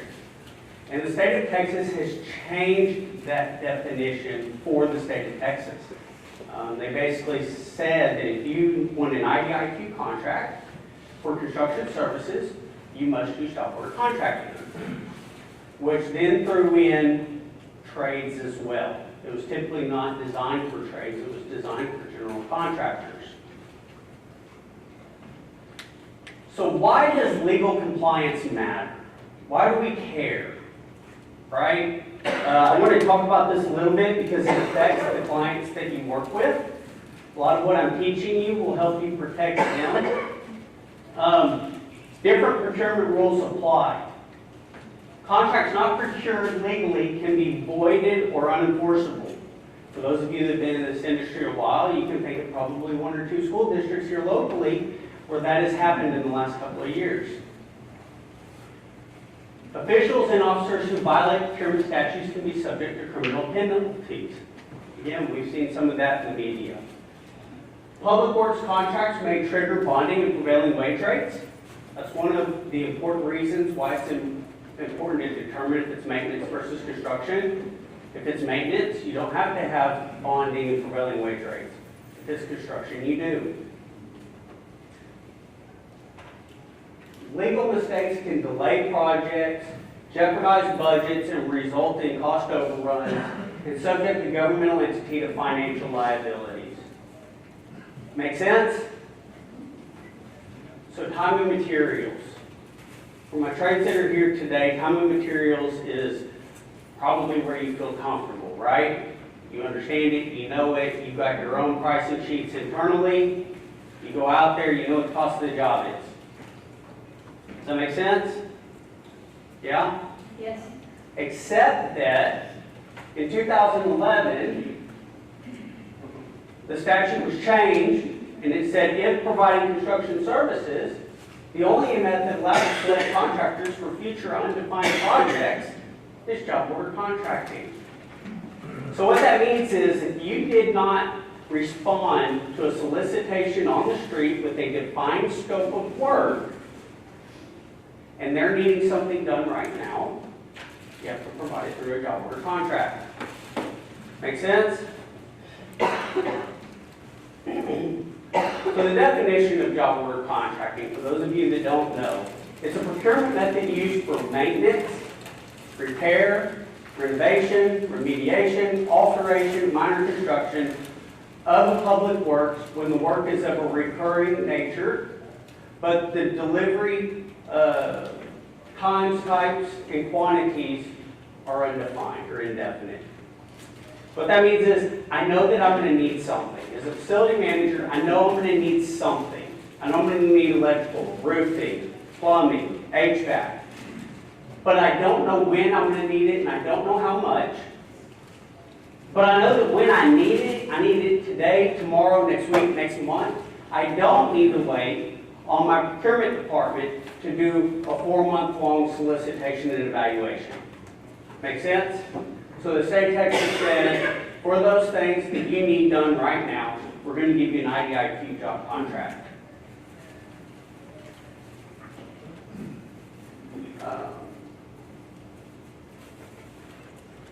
How many of y'all have heard that's the way we've always done it? Absolutely. It's not right, but it's how we do things here. Or, it was like that when I got here. Right? Those are the 3 excuses I usually give whenever I ask a question. It was like that when I got here, it's not right, but it's how we do things, or it's the way we've always done it. A lot of the clients that you work with are still operating in that's the way we've always done it. And it's not right, but it's how we do things here. They're still doing time and materials. They're providing construction service. You now need to be doing job order contracting with the unit price book and a legally big coefficient. So, how do we determine if it's maintenance versus construction? Like for like. That's the one term that I always hear a vendor repeat. They know like for like. And the example here is, and I'm going to pick on my HVAC people, is you've got a 500-ton chiller. It's end of life. You're going to replace it with a new 500-ton chiller. They're both train units. They're both 500 tons. It's like for like. It must be maintenance, right? Does that sound right to y'all? Nope. And the answer is no. It's not like for like, because it doesn't operate off the same efficiencies. It doesn't operate off the same technologies. It's over 8,000 and it's mechanical. Therefore, you have to get an engineer to go back and re-verify that what you're putting in matches what was there previously, or modify it so that it works. It's not like for like. It is new and upgraded. The scale and complexity of the project can be fairly large. And the physical size of the object being worked on. Those are the three things you have to consider. So if I have half a roof on a 10 by 10 shed that I'm putting my lawn equipment in, scale and complexity of the project is small, not very complex. Object of work, small. You might get away with calling that maintenance. Take the same situation, but now let's put on a 500,000 square foot high school. Okay? My scale and complexity just got much larger. Okay? It's over $20,000, so I'm supposed to get an engineer on it. I've got drain lines, electrical, roof curbs. All of a sudden, it's not such a simple project. It falls under construction. Make sense? A job or contract can do maintenance. A maintenance contract cannot do job order contracting.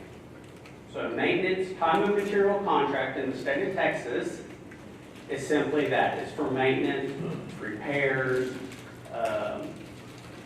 minor work to keep an existing unit functioning as it was designed and intended. Make sense? Here's why this determination is so important. A school district was doing this BYOD initiative. Bring your own device. One-to-one. Every kid in our district is going to have an electronic device in their hand. And to do that, we've got to increase our infrastructure. Right? Our wireless network isn't capable of supporting every kid having a device. We need to increase our bandwidth, our structure. And so what we're going to do is we're going to do a technology project. Not a construction project. Technology is doing its technology. And we're going to run additional cabling throughout all the buildings and add additional hotspots, and we're going to increase this bandwidth. Subcontractor didn't get paid, went to the school district and asked for their payment bond. The school district said, we didn't get a payment bond. It was a technology project. It wasn't construction. We're not legally required to. The vendor said, okay, I'll see you in court. It went to court, and the judge said, you pulled in new cabling, you were upgrading your system, the scale and complexity were very large because you did it to your entire district, and guess what? It is construction. You were responsible for getting a payment bond, and because you didn't, you're now the surety, and you've got to pay the subcontractor. That happened because they made the wrong determination on the front end of the project. They called it a maintenance technology project instead of a construction project. Make sense? So it's important because does engineering and architectural services apply? Do performance and payment bonds apply? All these things apply to construction, but they don't apply to maintenance. If you've got to have these things, if you're pulling permits, these are all indicators you're doing construction. And you need to follow the construction pricing of your contract. For some of you, you've got a maintenance aspect, if you're a trade, a maintenance aspect, and you've got a construction aspect. When you're going out there to replace contactors and filters and oil, by all means, maintenance. But when you start replacing stuff and upgrading it, you need to jump over into that job order contracting piece. Make sense? Yep. Clear as mud? Yep. So how many of you truly understand how a co-op operates and what that relationship is between you and your client? Y'all, okay, how many of y'all were told you've got a cooperative contract, just go out and sell? Oh, come on, I know at least one of y'all. There we go. There we go. So here's the deal. Texas state statute gives us 8 ways of purchasing things. One of them is an interlocal agreement between 2 governmental entities. Okay? That's a contract between 2 governmental entities where we agree to share each other's contracts. We don't have the bandwidth to do all of the contracts in-house ourselves, so I'm going to use yours and you're going to use mine. That's all it is. So Choice Partners with HCDE as our governmental entity signs interlocal agreements with all of your clients, allowing them the privilege to use all of your contracts. Okay? Then Choice Partners does RFPs and CSPs on the street. Y'all respond. We vet y'all, evaluate you, and award you a contract if you meet the minimum criteria. Now you've got a contract by between Choice Partners and your company. Now here's where the kicker comes in, especially with job order contracting. Where is the contract by between you and your client? Is it the PO? How many of you think it's the PO? Oh, come on, y'all just scared to raise your hands. I know better, because I used to think that. You have them scared to death, they don't want to answer. Man, I tell you what, but I've got their attention. I see eyeballs, right? So I like that. I'm not going to lie, I'm a little bit tired, just saying. I'm a little bit wired. So this is going to be good. So here's the deal. The purchase order, it went to court. There was a dispute between a vendor and a school district. And they said, well, we've got a contract. Judge said, great, where's your contract? They said, okay, well, here's the vendor's proposal, and here's our purchase order, and together they make the contract. And the judge said, wait a minute, you got 2 pieces of paper with 1 signature on each. Where's your contract with 1 piece of paper where both parties signed it and agreed to the exact same thing? And they didn't have it. And he said, okay, you don't actually have a legally defined contract for this project because you don't have a single document where both parties agreed to it. And that's where the job order comes in, for the master services agreement. In the Houston area especially, many of the school districts who work with Rogers, Morse and Grover or KBS Law Group, as a result, especially of Hurricane Harvey, have developed these master service agreements. They want you to sign them annually, and you're agreeing to all the terms and conditions specific to them. And then it has 2 attachments to it. One is the actual job order, the formal written job order, which says when you're supposed to start work, if they're going to hold retainage, or liquidated damages included or not, completion dates, all of that. They should have that formally written before y'all, both parties sign it as part of that contract when they execute it. The second piece is prevailing wages. Okay? So at the federal level with federal funds, we know we have to follow Davis-Bacon. But at the state level, they say if you're performing construction services, you either have to adopt your own prevailing wage rate or you default to Davis-Bacon. How many of you, when you're doing projects, receive prevailing wage rates? 1 out of 2 out of the entire room. It doesn't happen as often as it should. And there's been legislation that they tried to pass to put in penalties for not doing it, and I don't think that it did pass. But you should always get a job order formally written with both party signatures and that prevailing wage rate so that you know what you have to pay. Make sense? And that should be the contract by and between you and the member. Choice Partners contract, it only satisfies the legal procurement piece, the part of state law on how to competitively bid the contract. It's not project or scope specific. So they're not going to have your terms and conditions in it. Those are going to change, whether you're working with a city, a county, a university, they all have their own different terms and conditions, their own specific project requirements. Some of them require a full-time superintendent on site at all times, some don't. All that should be in your contract. Make sense? Yes, sir. So should you use all the backup documentation that you went through Choice Partners detailed estimate, all the paperwork as attachments to that contract? Yes. Okay. Depending on what it is you mean exactly. When you say estimate, you mean project specific. Right. Yeah, so typically, and this isn't true everywhere, they either do a contract every time you get a job order, which is highly inefficient, or they do a master service agreement once a year, and then they issue job orders as amendments to the contract, which is really how it's supposed to function. When they issue that job order, then yes, you should supply all the supporting documentation along with that PO. And that should become a part of the contract. They should have you actually sign the job order. When they issued it to you, they should sign it. And when they give you your PO back, you should have a signed copy of that contract. That's how we do it here.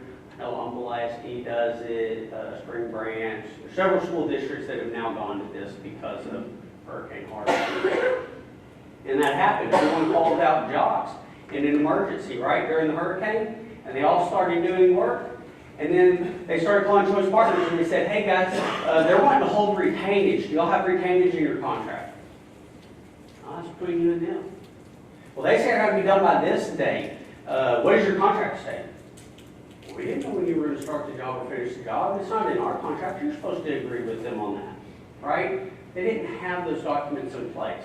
That's what it's there for, is to protect both parties' interests. Make sure y'all are on the same page. Not everything that you need is going to be in the Choice Partners contract. That simply satisfies the legal procurement aspect and not the quote, job-specific aspect. Make sense? And yes, wait, just to jump back on that. You should submit the line item estimate. The Choice Partners contract actually states you're supposed to submit it. But Texas state statute says that your lump sum estimate or proposal will be substantially based on your RSMeans line item estimate. It doesn't say RSMeans, it says unit price book. For Choice Partners, the unit price book is either going to be RSMeans, Craftsman National Construction Cost Estimator, Exactimate if you're required to use it with insurance or FEMA.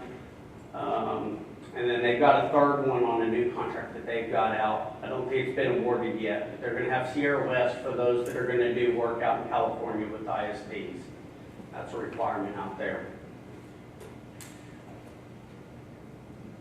So the way it should work, the governmental entity selects the vendor without having to use its own procurement process.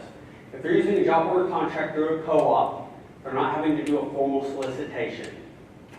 So how many of you have gone out, you've been selling your client, you've worked with them 3 or 4 months, you've developed a scope of work, you've got a great relationship with that facility guy, he goes to purchasing says, we've got to put it on the street and bid it.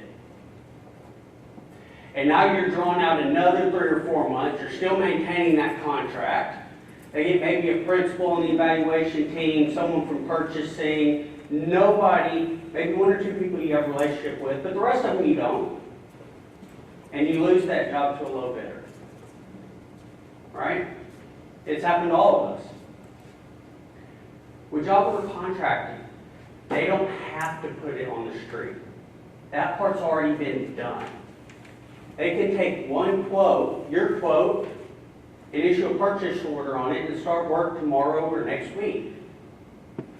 You don't have to compete with anyone and everyone off the street. Now, some governmental entities, based on dollar thresholds and local policies, may require 3 quotes. And we found out during FEMA that they want 3 quotes, and they want one of them to be from a hub, BB type vendor. Okay, so there is times, and I know I'm going to see cringed faces. There are times when governmental entities will have to get multiple quotes. The state of Texas does not consider that recompeting or rebidding the contract. And I'll discuss why here in a later slide. Does that make sense? But it reduces the number of people that you have to compete with on every project.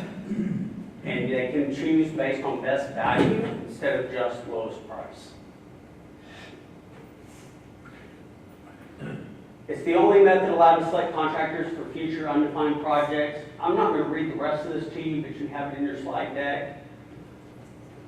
What should be on your estimate? the contract number. I prefer it to be Choice Partners contract number, but there should be a contract number. And here's why. So governmental entities, we always hear this $50,000 rule. We're like, well, it's under $50,000, I don't need a contract, right? Except that the law says $50,000 in the aggregate year for all vendors. How many of you believe that these facility departments you're working with and all the vendors that provide the same thing you do are all going to land under $50,000 in that calendar year? I mean, I can't hardly do anything under $50,000 anymore. Not in construction. Which means I know I'm probably always going to need a contract. Okay? That's a discussion you should have with that member up front. When they ask you for a quote, okay, fine, how do you want me to price it out? Do you have a co-op you want me to use?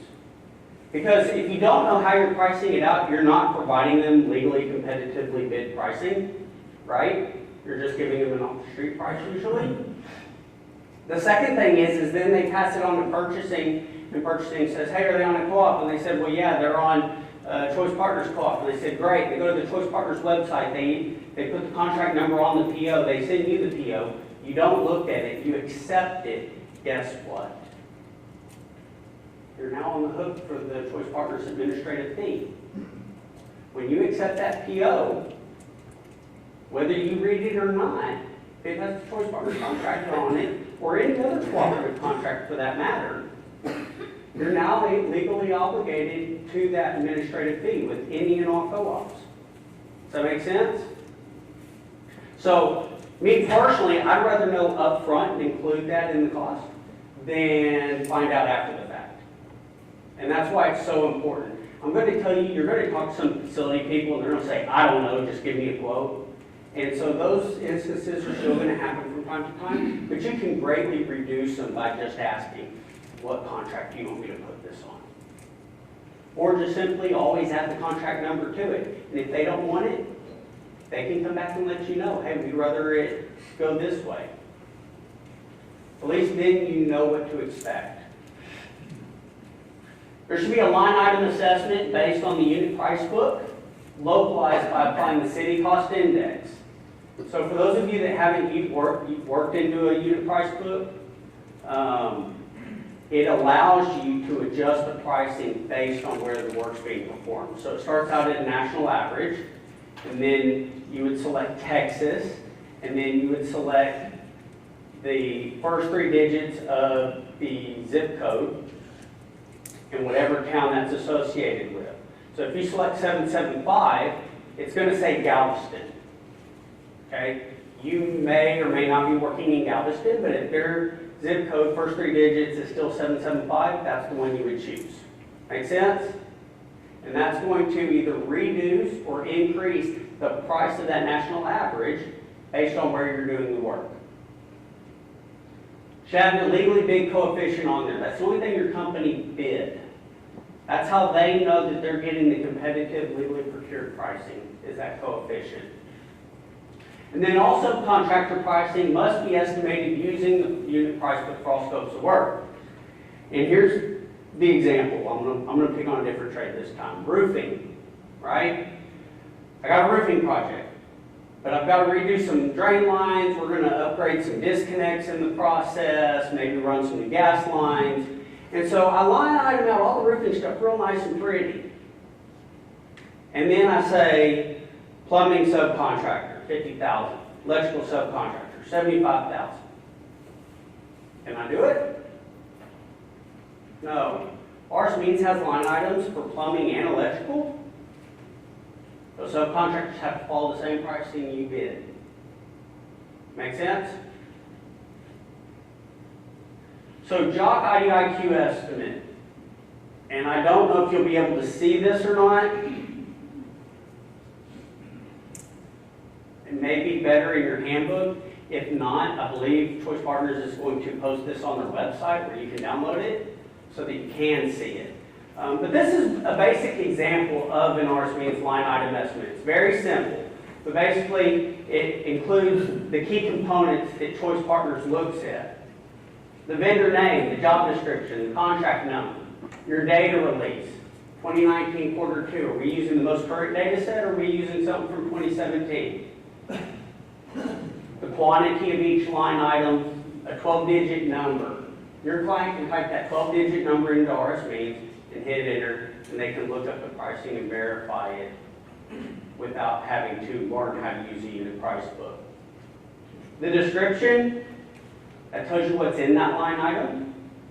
If it's not in that line item, then that's a new line item. Make sense? So, debris removal. There's one line item for hauling, say 0 to 50 feet.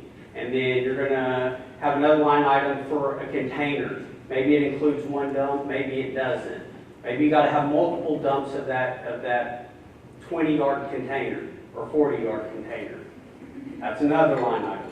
And so you build these line items based on your scope of work. Choice Partners contract uses the total overhead and profit pricing column. So there shouldn't be an additional line item for overhead, 15%, profit, 15%. It's all included in that line item. City cost index location, that's how we're able to verify that it was localized. And then there's a note section. Depending on the program you're using, it may look different. JobWorks, CostWorks, 4Clicks, they look different. This is RSMeans Online. But that note section, if you're using a line item that's similar but not exact, you can tell them exactly what it is you are providing. If they're working with federal funds and there's multiple buildings involved, so like during FEMA at a high school, there was an athletic facility, there was the chiller yard, and there was the high school. And so FEMA had them use the notes to say 70% of this line item went to the high school, 20% went to the athletic field house, and 10% went to the chiller yard. I know some colleges and universities, they ask for the same thing. That's where you can provide that. Once you get to the bottom, this can be hard to see. When I zoomed it in, it got cut off. But you got your RSMeans, that's your subtotal. You're then going to multiply it by your legally big coefficient to reduce it. Once it's reduced, you add in any pass-through costs, performance and payment bonds, things of that nature, and then total it out. Any questions? Easy enough?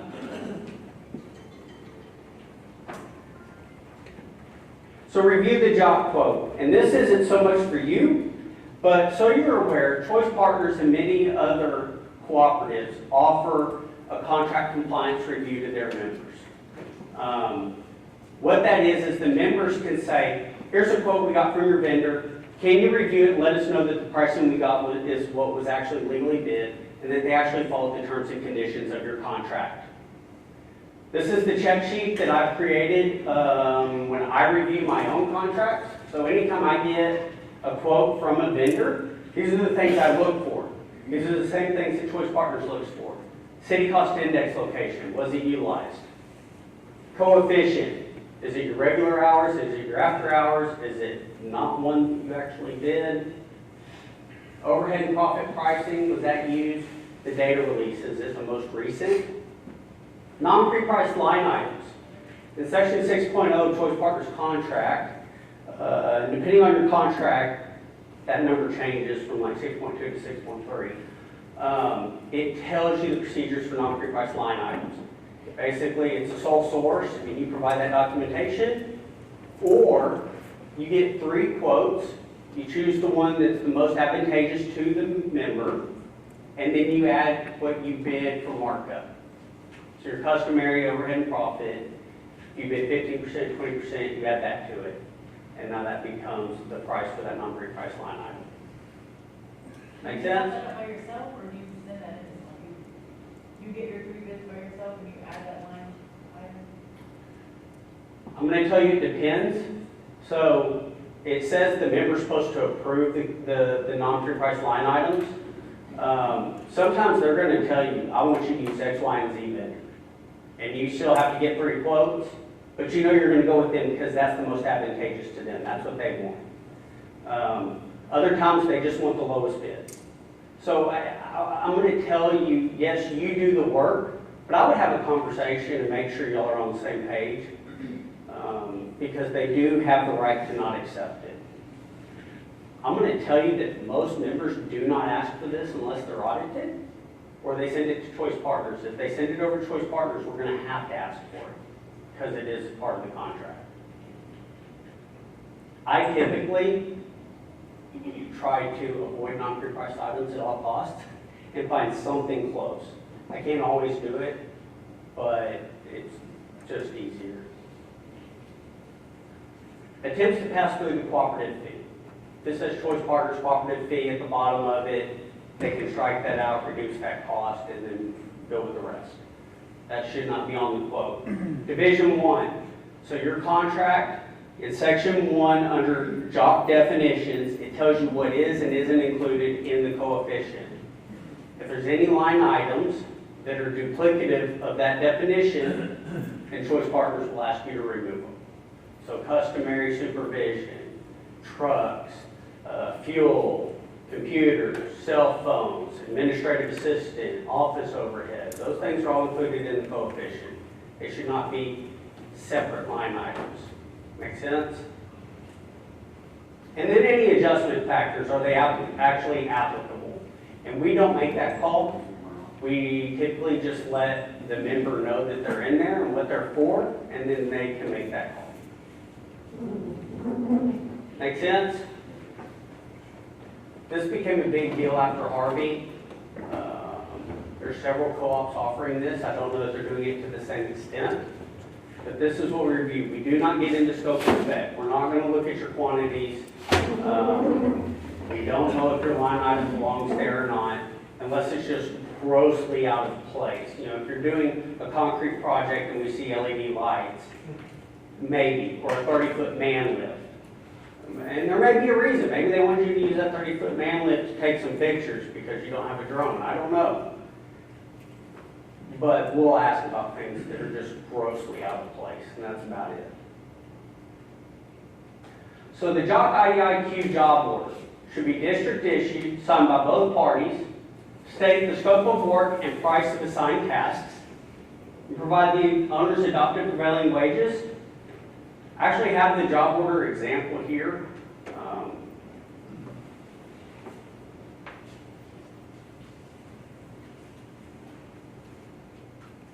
And I don't know if y'all can see this.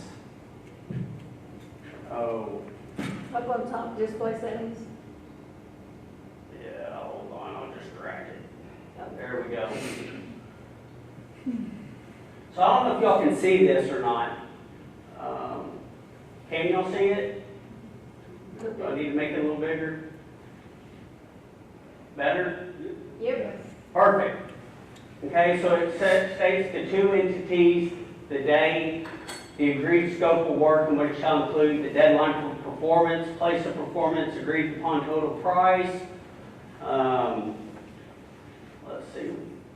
The owner's representative, job work contractor, and there's a place for both parties to sign.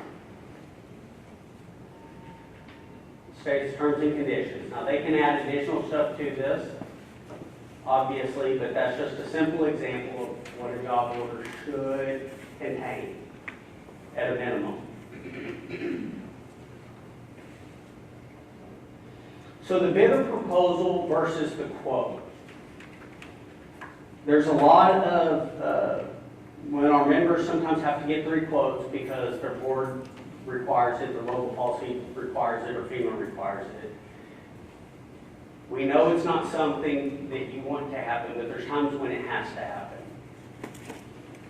The way the state of Texas views it is, the bid of the proposal, that's where you're competing, is to formally advertise on the street for a minimum of 2 consecutive weeks,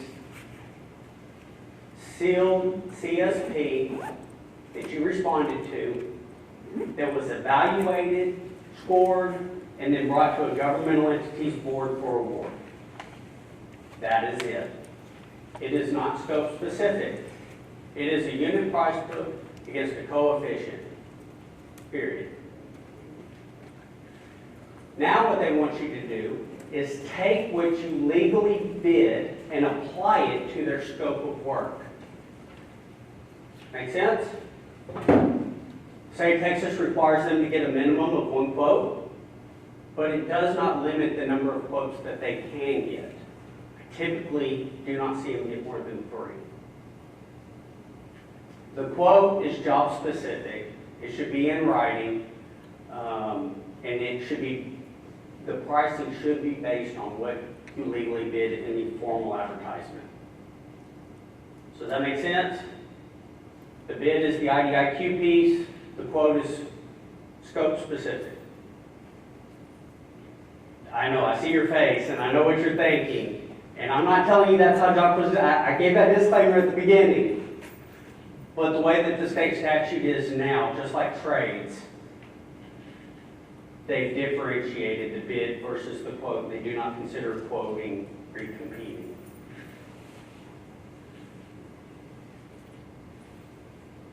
And I'm sure y'all have experienced it, in the last several years especially. And especially if you're doing any FEMA work, anything involving FEMA, you're going to show up and there's going to be 2 other vendors typically present. It's a requirement now. Some final thoughts. Make sure you establish that procurement method with your client up front. It's going to reduce that headache of either you having to redo your estimate once you find out they're using a new contract, or finding out that you now have to pay for a cooperative fee that you didn't anticipate. Include the CP contract number on both the quote and PO. And then choice partner needs to receive, and really the confirming copy usually comes from the government entity, but they need to receive your monthly report if you have the backup POs as supporting documentation. And what this does is it completes the legal procurement process for your client. If they get audited and they need documentation or they need verification that it went through the co-op, if we don't know about it, we can't provide it, right? So it's a way that you protect them and keep everything on the up and up. Typically, we ask for reporting from our members as well, and that also allows us to find discrepancies. If they've reported stuff that you haven't, then we're able to have a conversation and figure out and clean it up, instead of just invoicing based on what they sent because we didn't receive anything from you. Questions? Concerns, comments, processing, too much information for one day? I don't see a single head nod at all, so I think I succeeded.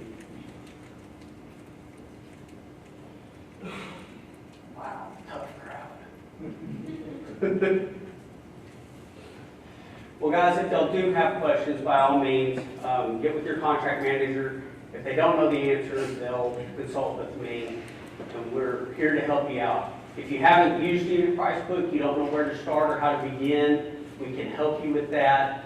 We can help you create your first estimate. Choice Partners is here to help you. If you've never done an estimate and you just want someone to review it before you give it to that member, you can send it to Choice Partners. They'll review it with you. They'll work with you to get it right. Nobody's in trouble. It's just training. Those trainings are available to you at any time. There's no cost to them. It's just a service that Choice Partners provides to you as being one of their awarded vendors. All right? Thank y'all. If y'all haven't completed the survey, please do so at this time for us. QR codes should be on each table. You should be able to scan it with your camera on your phone. It should pop up a link to the survey. Exactly. You just take it over with your camera and take pictures and go through it.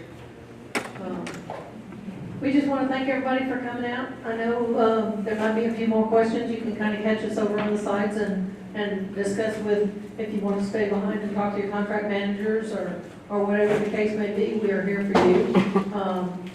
If not, we're always available by telephone. All of our cards are on the table out there, so you can kind of pick and choose. I believe Jeff and myself are in your fold tablet that you were given, your folder, so you won't need those two, but the rest of them should be out there so that you can grab them. Any questions? Everybody enjoy their lunch? All right, at least we did one good thing. Thanks for coming. Yes, thank y'all. Oh,